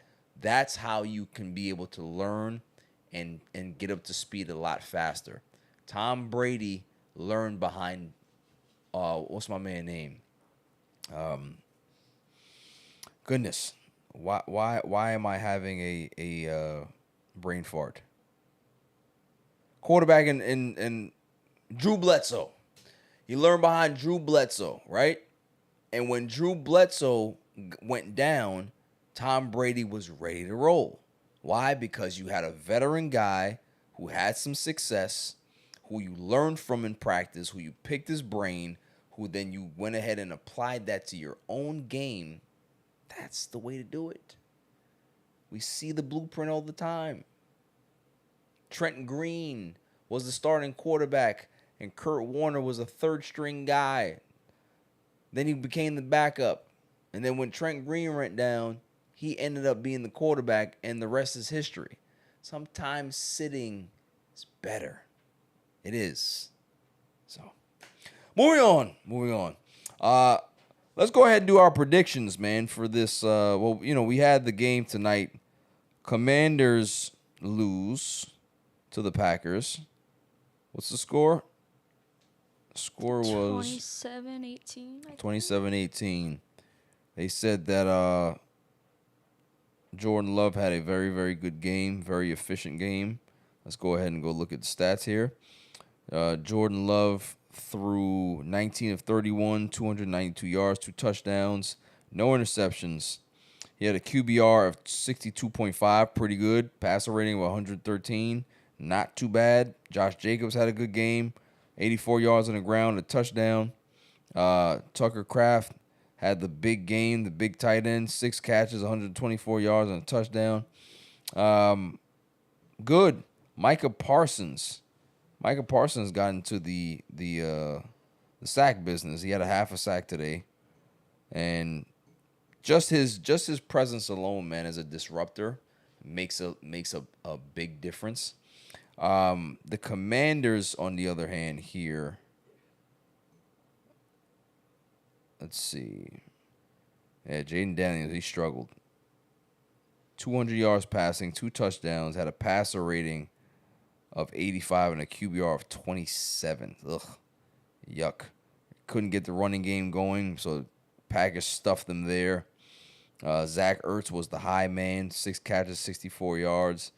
So there's going to be some growing pains for Jaden Daniels this year. I don't know if you notice a trend. All these quarterbacks that have had success in their first year, they tend to be a lot shaky come year 2. Right? I'm curious to see how Bo Nix does this year. because he had such a good year last year, there has to be some regression to the mean. Same thing with Jaden Daniels. We're seeing it now with what's my man in Houston? Stroud. Yeah, C.J. Stroud. He ain't looking too good. He ain't looking too good. Like last year was a major struggle for him, and if that continues, they might have some concerns. Struggling to year 3, it's a problem. You know, if there's some struggles in year 2, get those out early, because I always say that the great quarterbacks, they make the adjustment, and then they make the adjustment from the adjustment, which means that when you make the adjustment, teams go ahead and make the adjustment from what you did, and now you have to make another adjustment. That's what the great quarterbacks do. That's what the very good quarterbacks do. The guys that are very average, they don't make that second adjustment. They just try to figure it out, and then they go ahead and make mistakes. They have good games, they have bad games, and that's why they're considered average. So I'm curious to see which one of these young players ends up making that switch, that adjustment to be able to get to that next level. Because if you see that year 2 progression in that jump, then you know that they're going to be fine going forward. If you see that they're struggling that entire year, there's some concern that what you saw in year 1 is not what they are. Is that you may see flashes of that, but it's not going to be something that's consistent. So there's a lot of quarterbacks right now in that spot. You know what I mean? Like Drake May is in that spot. Well, let's see what he looks like. So there's a lot of guys that I'm looking at to see if they're going to be able to make that progression and that jump to year 3 after this or during this year. I need to see them actually make that leap. Let's go ahead and have our predictions for the game, shall we? Or for the week at hand. All right, schedule. We got Giants and Cowboys. Cowboys are -5.5 at home. Who are we picking, Silent Assassin, for that game? I think it's gonna be a close game, to be honest, but Division games are always close, yeah. Cowboys. Give me the Giants. Okay. Give me the Giants to win this game. I don't give a damn. I'm not picking no damn Cowboys. Never pick the Cowboys. Rams and Titans. Titans are at home. Rams are -5.5 on the road. Rams are 1-0. Titans are 0-1. Cam Ward did not look bad his first game, but there is room for improvement. I got the Rams winning. Who you got? Yeah, same. Rams. You think they covered the spread?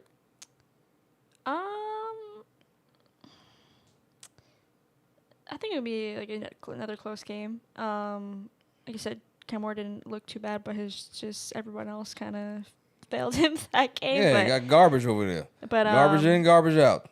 Yeah, I don't know. I feel like I don't think they cover the spread. Okay. We got Jaguars and Bengals. Bengals are at home. Bengals are -3.5 at home. Both teams are 1-0. BoJack Horseman didn't look too bad that first game, but he was cooking. But so was my man Joe Burrow. I will never vote and never go against Joe Burrow. I got the Bengals winning this game and winning it big. Yeah.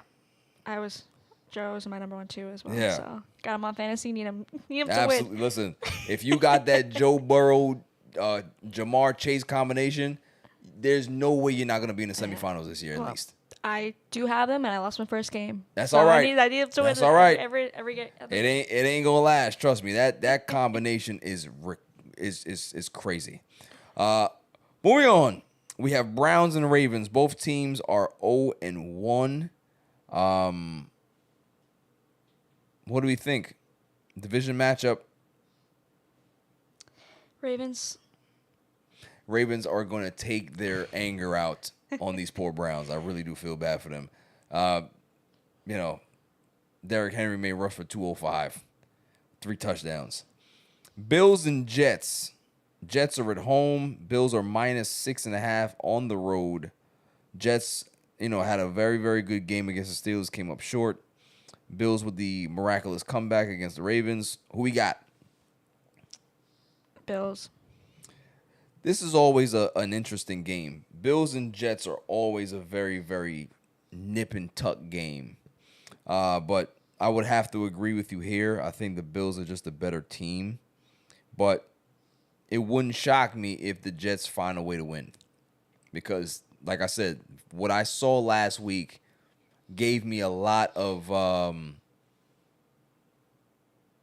hope that there is some type of gear that they can hit and be able to possibly catch a stride. And who knows? Like I said, there's no expectation for me as a fan this year. I think that if they end up winning 6 or 7 games, I think it's a plus. If they win 8 games, that's a huge plus. If they ended up winning 9 games, that's way above board that I ever thought that they can be able to compete at. So, let's see how they do. I want to see a good game. I don't want to see them blown out because obviously playing against the Steelers, they play very well. I want to see the same thing against the Bills. Patriots and Dolphins, rubbish game here. My goodness, garbage in, garbage out. Patriots and Dolphins are both 1-0 or 0-1. Excuse me. Miami is 1.5. They taking the home spread here 1.5. Who do we have? I don't think the Dolphins look very good. No. I think Tua looks lost. I think Tyreek Hill should be taken off the field because he's just a menace to society. And I think the Patriots are building something good over there. I want to see Drake May do some good things. I got the Patriots winning. Yeah, same. Yeah. 49ers and Saints. This might just be a layup game for the Saints just because Brock Purdy's not playing. They got a couple of injuries on that 49er side. Saints are 0-1. Spencer Rattler, obviously they're at home, so maybe they're going to get a little push there. They still have the 49ers minus 3.5. This is a tough game to bet on if you're going to be a bettor. Who are you taking? I was 49ers until today. Definitely switched up to Saints just because Purdy and Kittle are both out. Right. So, and he was his number 1 target last week. Who's the backup over there? Let me see.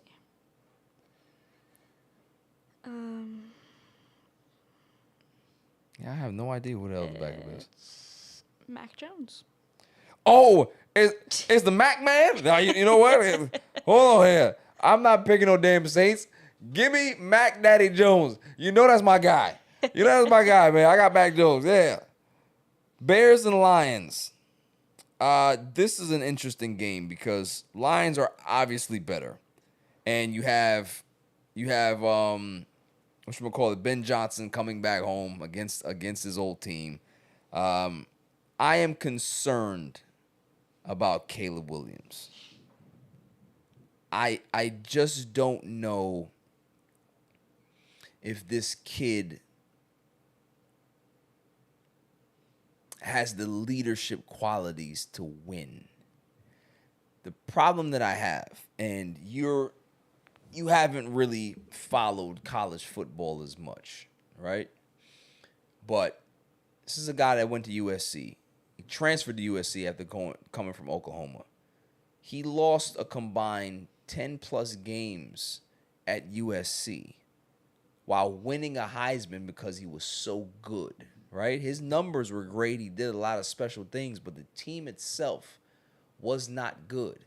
This is the same kid that never won a state championship in high school.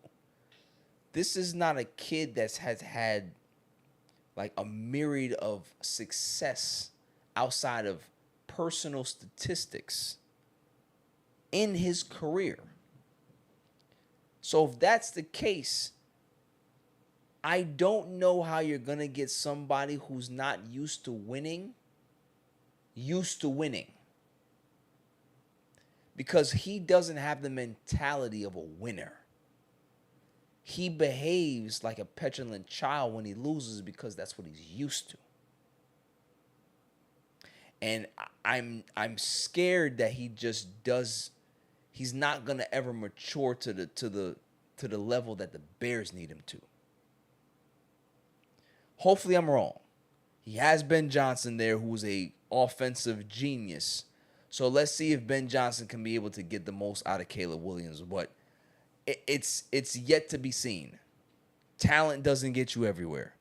You need to be able to be a a student of the game. You need to be a cerebral player. And for right now, he's not a cerebral player. I got the Lions winning this game. I think it'll be closer than expected. I think the Lions pull away late just because I think Caleb Williams makes some mistakes down the stretch. But I think hopefully he takes some strides in the right direction. Who you got? Yeah, I was actually going to go with the Bears because I was, like, going to predict possibly, like, what his issues were at the Vikings game. Kind of works on those this week and kind of fixes that up. And also, Ben Johnson's coming back to his old team, so he's kind of got a little... His motivation. Yeah. So I just, like I said, I think, like you said, it'll be a close game, but I think the Bears... cool. Come through, yeah. Broncos and Colts. This is going to be a good game. Bo Nix against my man Indiana Jones. Indiana Jones, Captain Small Hands. Give me the damn Broncos. I got Bo Nix going all over. I got 4 touchdowns, no interceptions. Plus, I got him in fantasy. I need him to go off. I'm gonna go with the Colts. Going with the Colts? You going with the bias? That was a new man there, so I'll go with him. Yo, I ain't gonna lie, he was cooking, boy. I was like, is this the same guy? What is happening here? What is happening? Panthers and Cardinals. Cardinals are at home. The spread is -6.5. Give me the Cardinals just because they're just a better football team. Panthers are still trying to figure it out. They're a really bad organization right now. They're just trying to get Bryce Young, keep him upright, make sure he keeps progressing in the right direction. But man, it's tough sledding for them right now. Hard to watch. So I think that's chalk for us. Mm-hmm. Eagles and Chiefs. The Eagles are going to win this game. I just don't. What I saw out of the Chiefs in week 1, they don't have the fire. They just don't have that moxie anymore because their offensive weapons are very blah. Like, Travis Kelce's old now. You know what Travis Kelce looks like now when he catches the ball? He looks like Jason Witten. Catches the ball and just falls. Like, and it's not his fault. He's 30, 35, 36, whatever it is. This is a guy that is now engaged to one of the richest women in the world. His brother and himself have a successful podcast. Like, he got not only a foot out the door, he got a foot and he got the other ankle and it's up to the knees. Like, he's very close to calling it quits.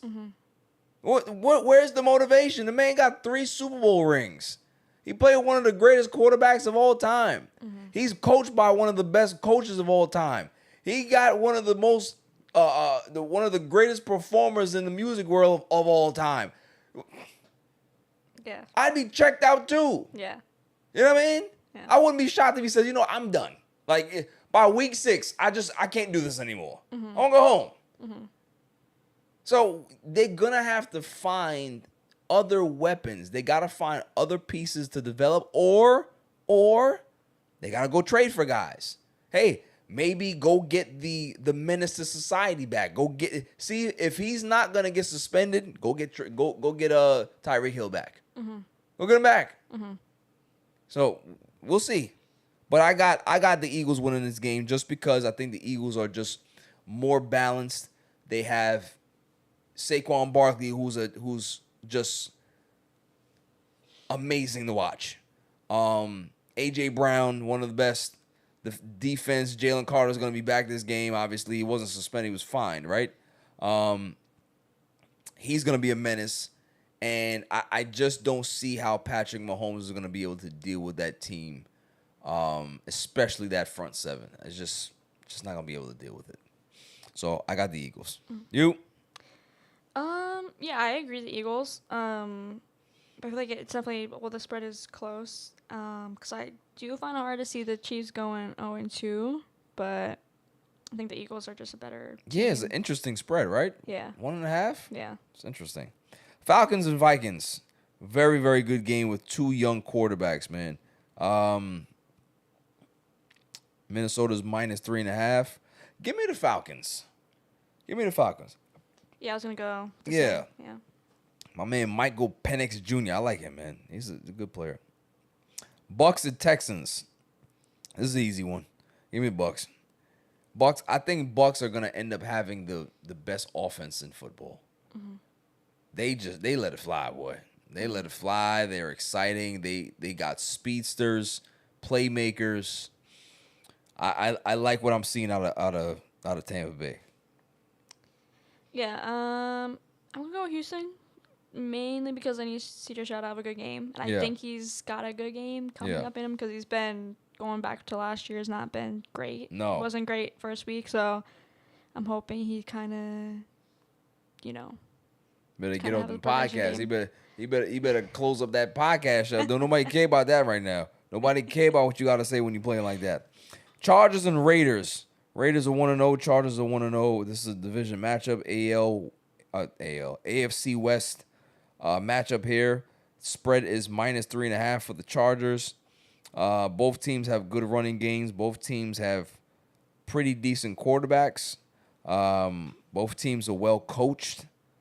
This is a very, very interesting matchup. I would see that this game would be more of an even spread, or if it's a -1.5.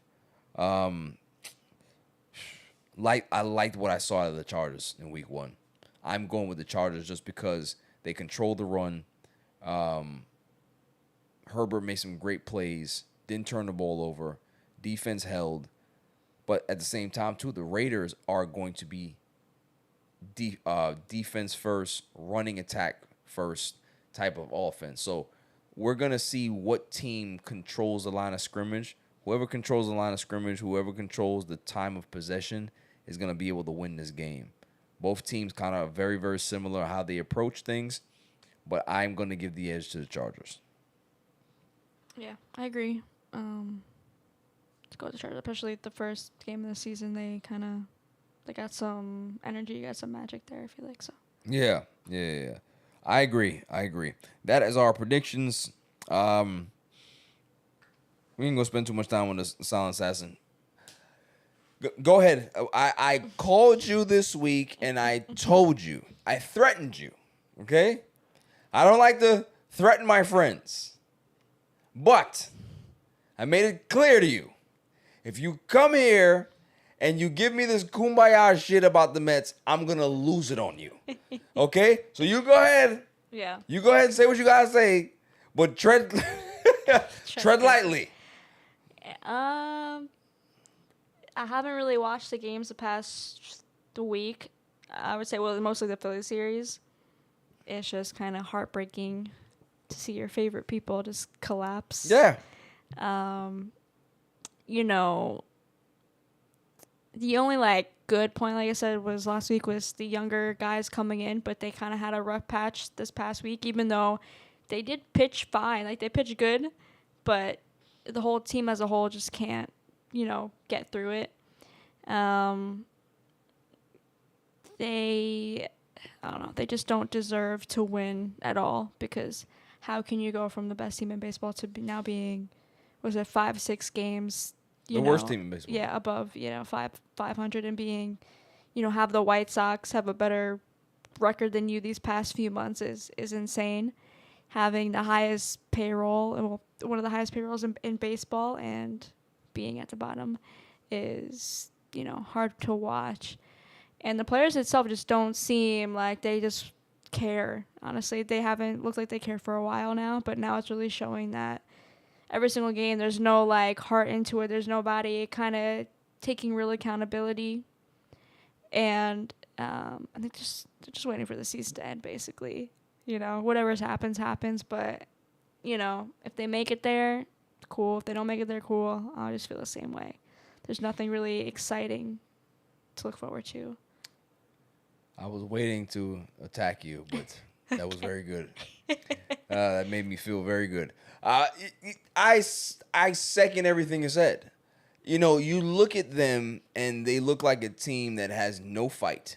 They look like a team that's already thinking about Cancun, right? I don't know what the leadership is. I don't know that it's always this, we got to make sure that we have the button up responses, and we gotta, hey, we're trying. I need to see some anger. I need to see somebody throwing Gatorade containers in the clubhouse or in the dugout. I need to see people breaking bats. I need to see people grabbing other players by the jerseys and get into a fight with each other. Do something. Show some heart. Because right now, this team needs something. Clearly, they're missing a lot.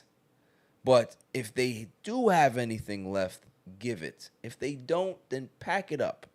But the biggest thing for me is that I hate being right. That's the thing with me, is that I don't always like to say, I told you so. I in this situation, I didn't want to be right. But I knew it. I felt it. Like, I have conversations and shouts to Alfred, Metropolitan Report. He does a good show over there. He's a big time Mets fan. And he was like, oh, well, I said this in spring training. I said, I was not ready to make those concessions or admissions in regards to spring training. It's too early. I needed to wait till June, late June, July, for me to say whatever I said, whether it's positive or negative about this team. And from mid-June, this team has been, I don't think I've ever watched a Met team that's this lifeless. And yet they have kids mixed into this bunch, right? So my concern is, you're ruining the kids with this mindset here where there's no fight, there's no dog, there's nothing. And you have this cheap, thinks that he's smarter than everybody else in the room, president of baseball operations, leading the charge. This is what bothers me, is that the reason why I want them to collapse on their faces, and I'm talking about total collapse. I don't want you having a chance at the playoffs the last week of the season going against the no. I need this team to be 3 games under 500 within the next week. The next 10 days, I predict that the Mets will be under 500. Out of the playoffs. Because that's the only way that David Stearns will learn. Because if they go ahead and go put together a good run over these last few games and put it together and get in, now David Stearns feels vindicated. Right? That's what happened last year.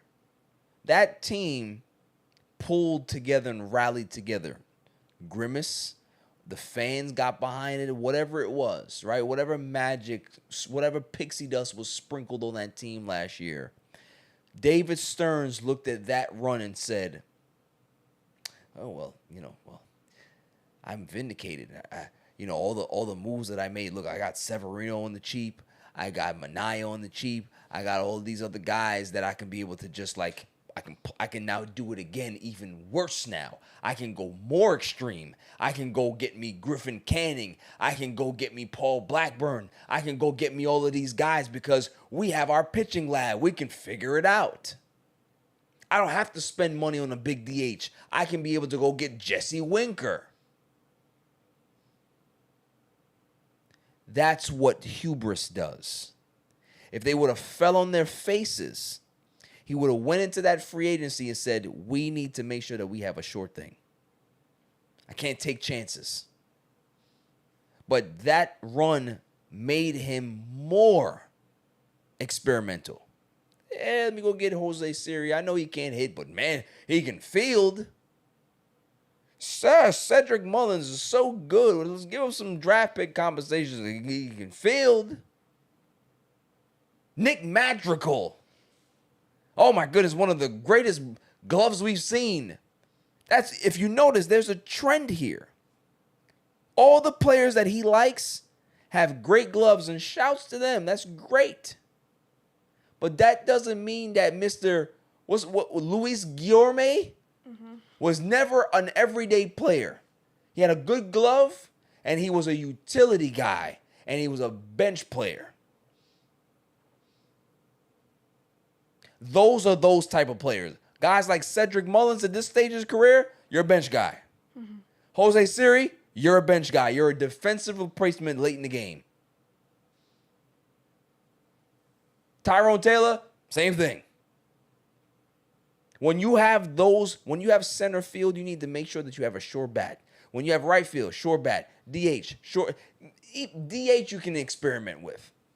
But you need to make sure that your hot corner, sure bat, your first baseman, you need to make sure that everybody around this team, all the guys are proven bats.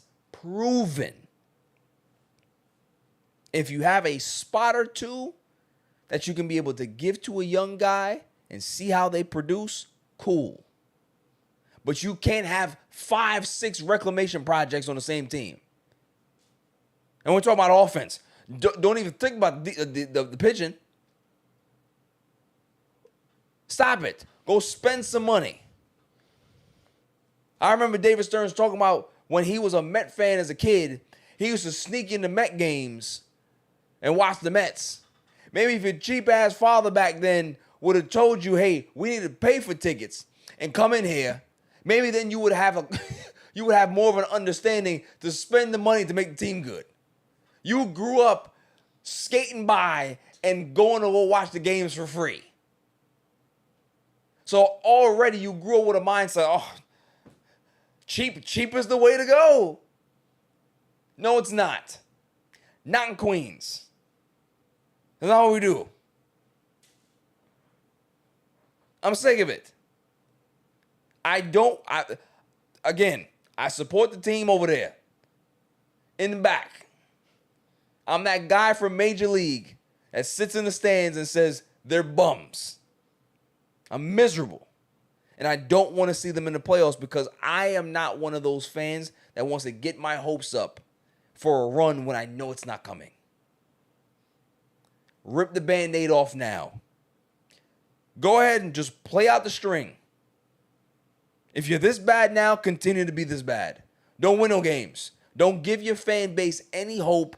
Don't win series. Don't win the next 5 games. I don't want to see it.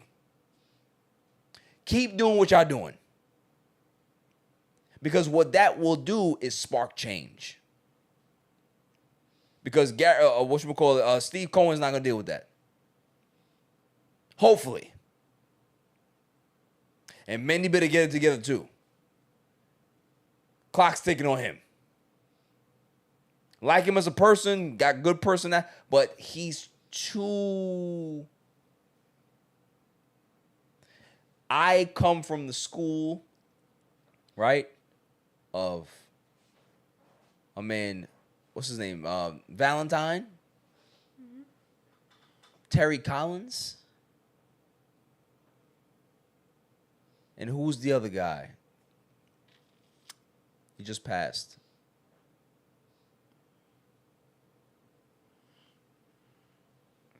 Coached the Mets in the 80s. Davey Johnson. Yes.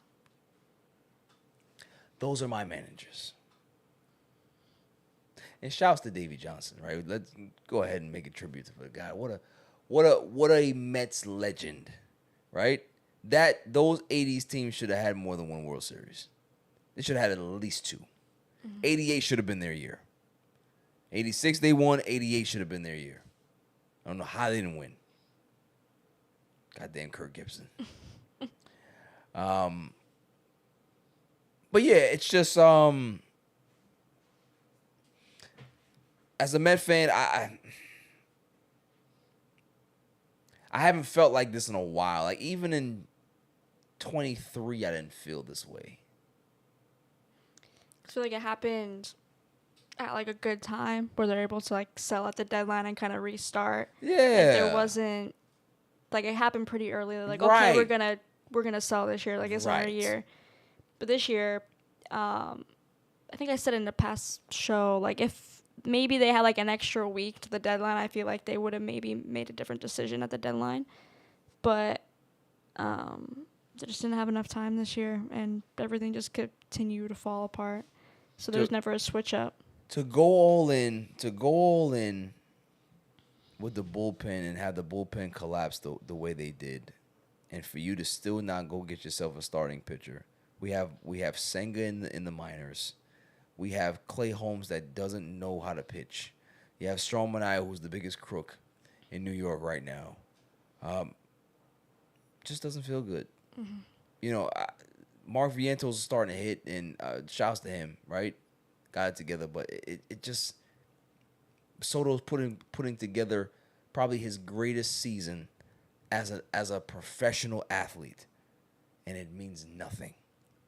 I was seeing his potential for #1 MVP candidate, so that would be a very big change of events coming into like, we got Juan Soto. Could you imagine he wins the MVP on this garbage team? Yeah, it would be. I wouldn't even be happy. I'd be like, give it back. Yeah. Give it back. Yeah.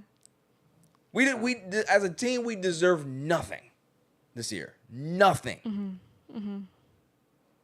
Absolutely nothing. I had a fan. He hit me up in DMs one day. He was just like, "Oh, this is the stupidest thing I ever heard." Soto, I don't respect the 30-30. And I'm just like, okay, explain. Oh, well, it's a weak 30-30. I said I never knew that there was a weak 30-30. What is a weak 30? Well, he's worth $800 million. He should be 40-40. I said he's never stolen more than like 15 bags in a season. He's now 30. I think it was lower than that. I think it's 12 or 13, something like that. Yeah. Like, it's his first year in New York, and you still are asking for more. I said, do you realize that there's other guys on this team that are not producing? It's not Soto's fault. Soto doesn't pitch. He doesn't catch. He doesn't play defense for everybody else. He doesn't hit for everybody else. Yeah. He had a bad first couple months, but after that, he's been one of the best hitters in baseball. Yeah. Yeah. So you can't say that this guy's been bad his first year in New York. So I'm over it. I just want it to end. I am just looking forward to the winter meetings. That's all I care about at this point. See what's going to happen. That is it for the Mets. Dummy of the week. Dummy, yeah. Every week I go around the room and I ask who is the dummy of the week. Silence has one you got. I'm going to go. It's kind of always been like an ick for me, if you know what that means. Yes. Okay. So the people that go crazy over getting a baseball or something, a ball at a game, it did come from that video that surfaced this past week by the Karen trying to steal the ball. Karen Gollum? Yeah. Yeah. But just in general, I just hate that. So when I saw that video, I'm just like, oh, here we go again. This lady trying to terrorize sweet family. And, yeah. And then she's sitting there all happy she got her baseball, even though she's 50 years old. She can take a ball from a child is insane. Which also in baseball too, it's open ground. If the ball's in the air, anyone's open to get it. You don't have right to any baseball that's in the stands. Mm-hmm. Once it hits the seat, yeah, every man for themselves. Yeah. And that father was quick with it. He said, I got it. Let me get it to my kid. Yeah. You gonna run this man. You lucky he's not one of those guys to be like, yo, if you don't back up off me, I'm gonna knock you out. Yeah. He was like taken aback, like, yo, like, what are you doing? Yeah. Like, you're coming up to me screaming that I stole your ball. Like, it's everyone's ball, and too, I gave it to my son. He was a little soft though, cause like when she pushed up on he went. Yeah. I'm like, what you scared of her, man? Give her one elbow. Back the hell up. What you doing over here? Yeah. But I mean, in the end, the kid got. Yeah, he got a lot, and I think he's getting more too. I think they said that they're gonna give him World Series tickets or some crap like that. So it's good. Yeah. You know, they don't mess with the kids. Mm-hmm. If that man was just there, and you wanted to go, even that's bad. But the fact that you feel vindicated taking a baseball from a child, and then I had people saying, oh, well, you know, it's not right for her to be dragged like this, you know. She shouldn't lose her job. I said she should. She should. Because if you think that you can be able to steal from a child like that and be a menace to society in public, why would any job want you? No. It's a PR thing. Yeah. You got to make sure that you're a model citizen when you leave these doors. I don't need to see one of my employees plastered on social media going viral because you're taking something from a child. Yeah. Come on now. And like really, like what are you gonna do with it? You're gonna sit, I don't know, in a cabinet. Listen, rest of the life. it can sit in the cabinet. Maybe she can be able to let it mature there for a while so she can fix her teeth. Because I don't know what the hell is going on with her teeth. Dummy, yeah. Get her the hell out of here. That's right, dummy. Yeah. You know, I would have picked her up, but I already kicked her back in this week. So I didn't need to kick her back in any further. I appreciate y'all, doing it for me. So she definitely gets the Dummy, yeah. Karen Gollum. My precious. I wonder, is that photo? Was that a real photo? Yes. Okay. I was like trying to like, are you really like this? Sadistic? posing? Yes. Yeah, it's crazy. It was My crazy. precious. Yeah. She's crazy. Yeah. I'm Wow. telling you, these Karens gotta stop, man. They gotta stop. But if I was that far, I'd give her a nice elbow to the chest. It wouldn't have been us. It wouldn't have been us. Cause if I took my son to the game, his first baseball game, and some lady comes over to me and yelling at me for a ball, listen, that'd have been the last baseball game that everybody goes to. Everybody goes to. That whole section would be closed down. Nobody's watching the game now. Nobody's watching the game now. Take me out of here, but nobody else is gonna watch the game. Not today. Not today. Dummy, yeah. I have one. And it's justified as well. May I have the drum roll, please? Motorboat. And the winner for Dummy of the Week, that stupid ass Bills fan that grabbed my man Lamar Jackson helmet. He gets the Dummy, yeah. and it's not even the fact that he did what he did, because he got shoved for it, right? Lamar Jackson handled his business. And the Bills owner came out and said that whatever fine he gets, we taking care of that. That's a good man, because he knew that Lamar Jackson didn't do nothing wrong. He's protecting himself and protecting players. Dummy, right? yeah. The biggest issue that I had was when this idiot got interviewed. He had a neck brace on. Of all the things to have on, you caused damage, and now you want to have a neck brace on? Mm-hmm. Yo, these lawyers are diabolical. Diabolical. Listen, make sure you tell them that you're hurt. You can't bend the neck, so you can be able to get a law. Come on, dude. Really? You do that, and now you want a lawsuit? It's not like Lamar Jackson grabbed you personally and threw you on the field and beat you up for no reason. You don't touch players. That's in the bylaws. You do not do that. It's like wrestlers. If a fan jumps the guardrail and goes into the ring, that means that you want to be a part of the action, and they have every reason to beat the hell out of you before security gets there. And that's normally what happens. There's no fake punches that gets thrown. They're beating you up for real. Because there's reasons why there's a guardrail here. This is your section. This is where the performers play. There's a reason why there's barricades in the arena. There's a reason why there's seats here. This is where you sit. This is where the players play. So you don't ever cross over that boundary, because if you do, we are not liable for your health and anything that happens to you. So don't touch me. You know what I'm saying? But the nerve of him to have a neck brace, I was like, yo, this is WWE like I've never seen it. It's crazy. That lawyer, first of all, whoever the lawyer is, whoever that what do you call it, the wheelchair ambulance, the ambulance chasers, that's what they call them, ambulance chasing lawyers, whoever that is, you're not getting no money. Just know that. And if you do get money, it's $6. You're not getting nothing. So if you picked up this case just because you thought it was gonna be like easy payday for you, you're not getting nothing.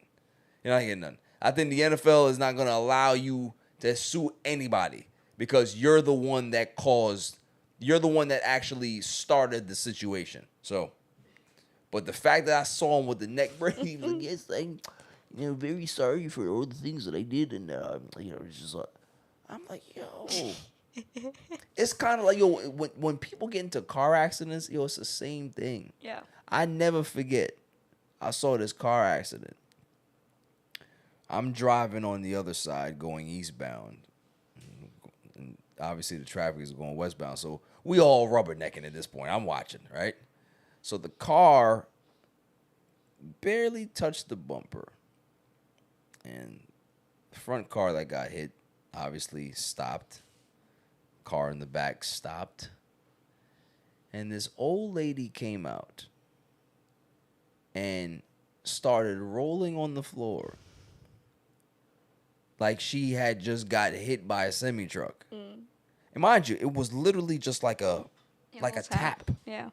And the guy came out of the car and he was looking at her like, so he went over to her. Don't touch me. I was like, yo, just like that, the narrative has changed. So now when the cops get on the scene now, they're going to be looking at this lady like she's like severely damaged. And now they're going to want to talk to the other person a little harder. What were you doing? Mister, I barely touched the lady. It's crazy. Yeah. I might have to do that too. Maybe I have to take that up. Maybe I can go into one of these stores and have a neck brace somewhere and decide that I'm gonna fall and trip somewhere and put the neck brace on. And, oh my God, what happened, sir? I tripped on this bar of soap here. Suing. Yeah. It's funny. I had a similar situation, not with me, but my dad can sometimes be a male Karen. Yeah. So. What do they call a male Karen? There's a name for it. Kevin, something. Kevin. Yes. Kevin. So, when I was in my accident last year, 2 years ago, I was on the phone with insurance giving a statement, which is a recorded statement. Right. And I'm giving him the details, and he's like, tell him you're in the hospital. Tell him you can't move. Tell him like that. Like, shut the hell up. Like, Pop, they can hear you. Yeah. It's and recorded. I'm like, I got mad. I walked out the car. It's raining, and he's like, tell him you're in the hospital right now. You're getting surgery. Your back's broken. I'm like, I'm talking to this guy. I'm not doing that because obviously it's illegal to do that, first of all. And second of all, I already have a statement with the police the night before. Like, I'm not doing that. So and I'm like, also, shut the hell up, bro. The person that you're talking to is already on the computer Just like this. typing all this. Client is being told by father to fake an injury. We are just going to sit here and listen and gather more information here. Yeah. Keep talking. Keep talking. But I'm like, he does stuff like that, and all of us, me and my brothers, just walk away. Yeah, it's embarrassing. Don't you be a Karen. Don't involve me in your Karenness. Don't do that. Don't do that. So for all the Karens out there, Dummy, all y'all need to relax. Okay? All y'all need to relax. That is it for the show. I don't know if I have a PSA. Oh, I'm lying. Of course I do. Again, I will reiterate. This country is it's in a bad way. You got civil unrest. You got civil unrest all over the world. I mean, you see what happened in Nepal. You see what happened in other places. You're seeing what's going on with Qatar. They just got bombed, and we know who did it. We know who's complicit in those particular activities. We understand that there's now a political agenda being pushed by our president to be able to have more authoritarian rule in the streets.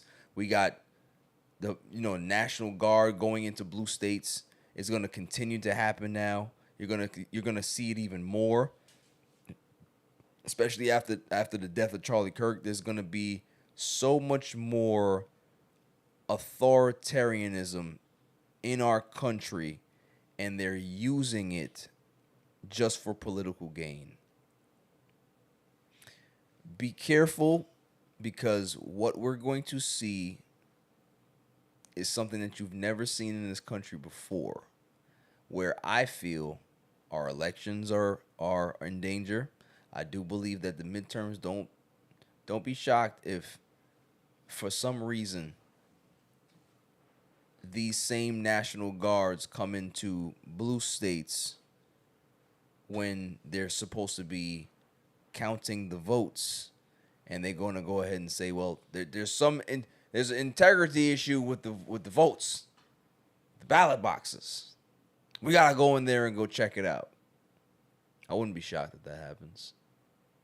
So at this point, again, I keep saying, for all the people that don't think that politics is something that you should be involved in, I'm not saying that you need to be running for city council or mayor or governor, but you do need to understand what's happening in your country, in your city, in your town, around the world. What's happening? You can't just live in this bubble and be oblivious to what's happening around you. Those days are over. You don't necessarily need to be an activist, but you need to be aware. You need to understand how your laws work in your state. You need to understand what your rights are. You need to understand what other people's rights are. You need to make sure that you're taking care of your neighbors as well. The reason why we're in this situation is that everybody got very selfish. When you go to the ballot box, you vote for the collective. You don't vote for yourself. For those that don't go to the ballot box, you're selfish.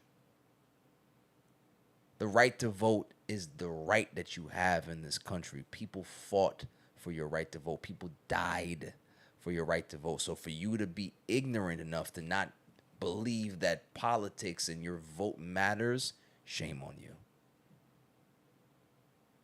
And what we have in this country right now is because there's so many people that are selfish with casting their ballots selfishly or not casting their ballots, where you allow authoritarian regimes like this to take over your country.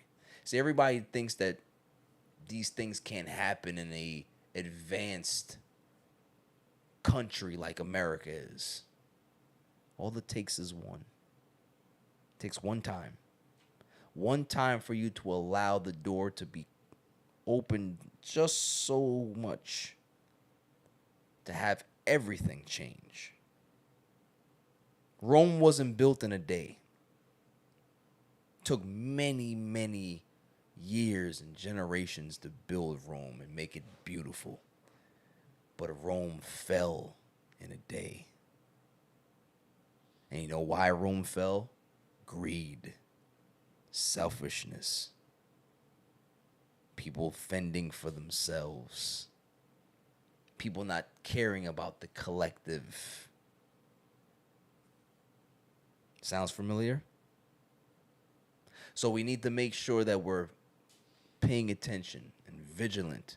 We need to make sure that we get big money out of our politics. We need to make sure that we get all the special interests out of our politics as well. Where you have both parties compromised. We have people like Hakeem Jeffries and Cory Booker taking AIPAC money. When you see Israel doing what they're doing over there, occupying Gaza and, destroying Palestinian life over there, starving those kids, bombing other countries around them. Why? Because they got the big bad U.S. behind them, as well, because they're complicit too. Free speech. Make sure that everybody is out there doing what they have to do. Be safe, but make sure that you make your voice heard.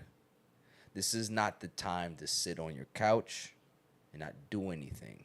You need to make sure that you're doing something. We live in a digital age now. Protest looks a lot different than it looked 30 years ago, than it looked back into the 60s. Protest, you can do it right from here. But this is also not enough. You need to educate the people in your lives. You need to make sure that they're aware that they need to do more. Instead of just putting their head down, going to work every day and thinking that whatever they do doesn't matter to the collective. It all matters. So that's it. That's all I'm going to say. Free speech is only free to the people that push the narrative. Just remember that. Everything that we do has consequence. People are, nobody's given tomorrow. You need to make sure that you leave a lasting positive impact on people's lives. And that's all you can ask for in this life. But when you go ahead and you grift and you do things just to get your own personal gain, to get fame or money or both, and you're causing real harm to people's lives, you're bringing division, you're spreading hatred, and you're hiding behind free speech, that's not American at all. That's a coward. Stay safe. Stay cool. Peace.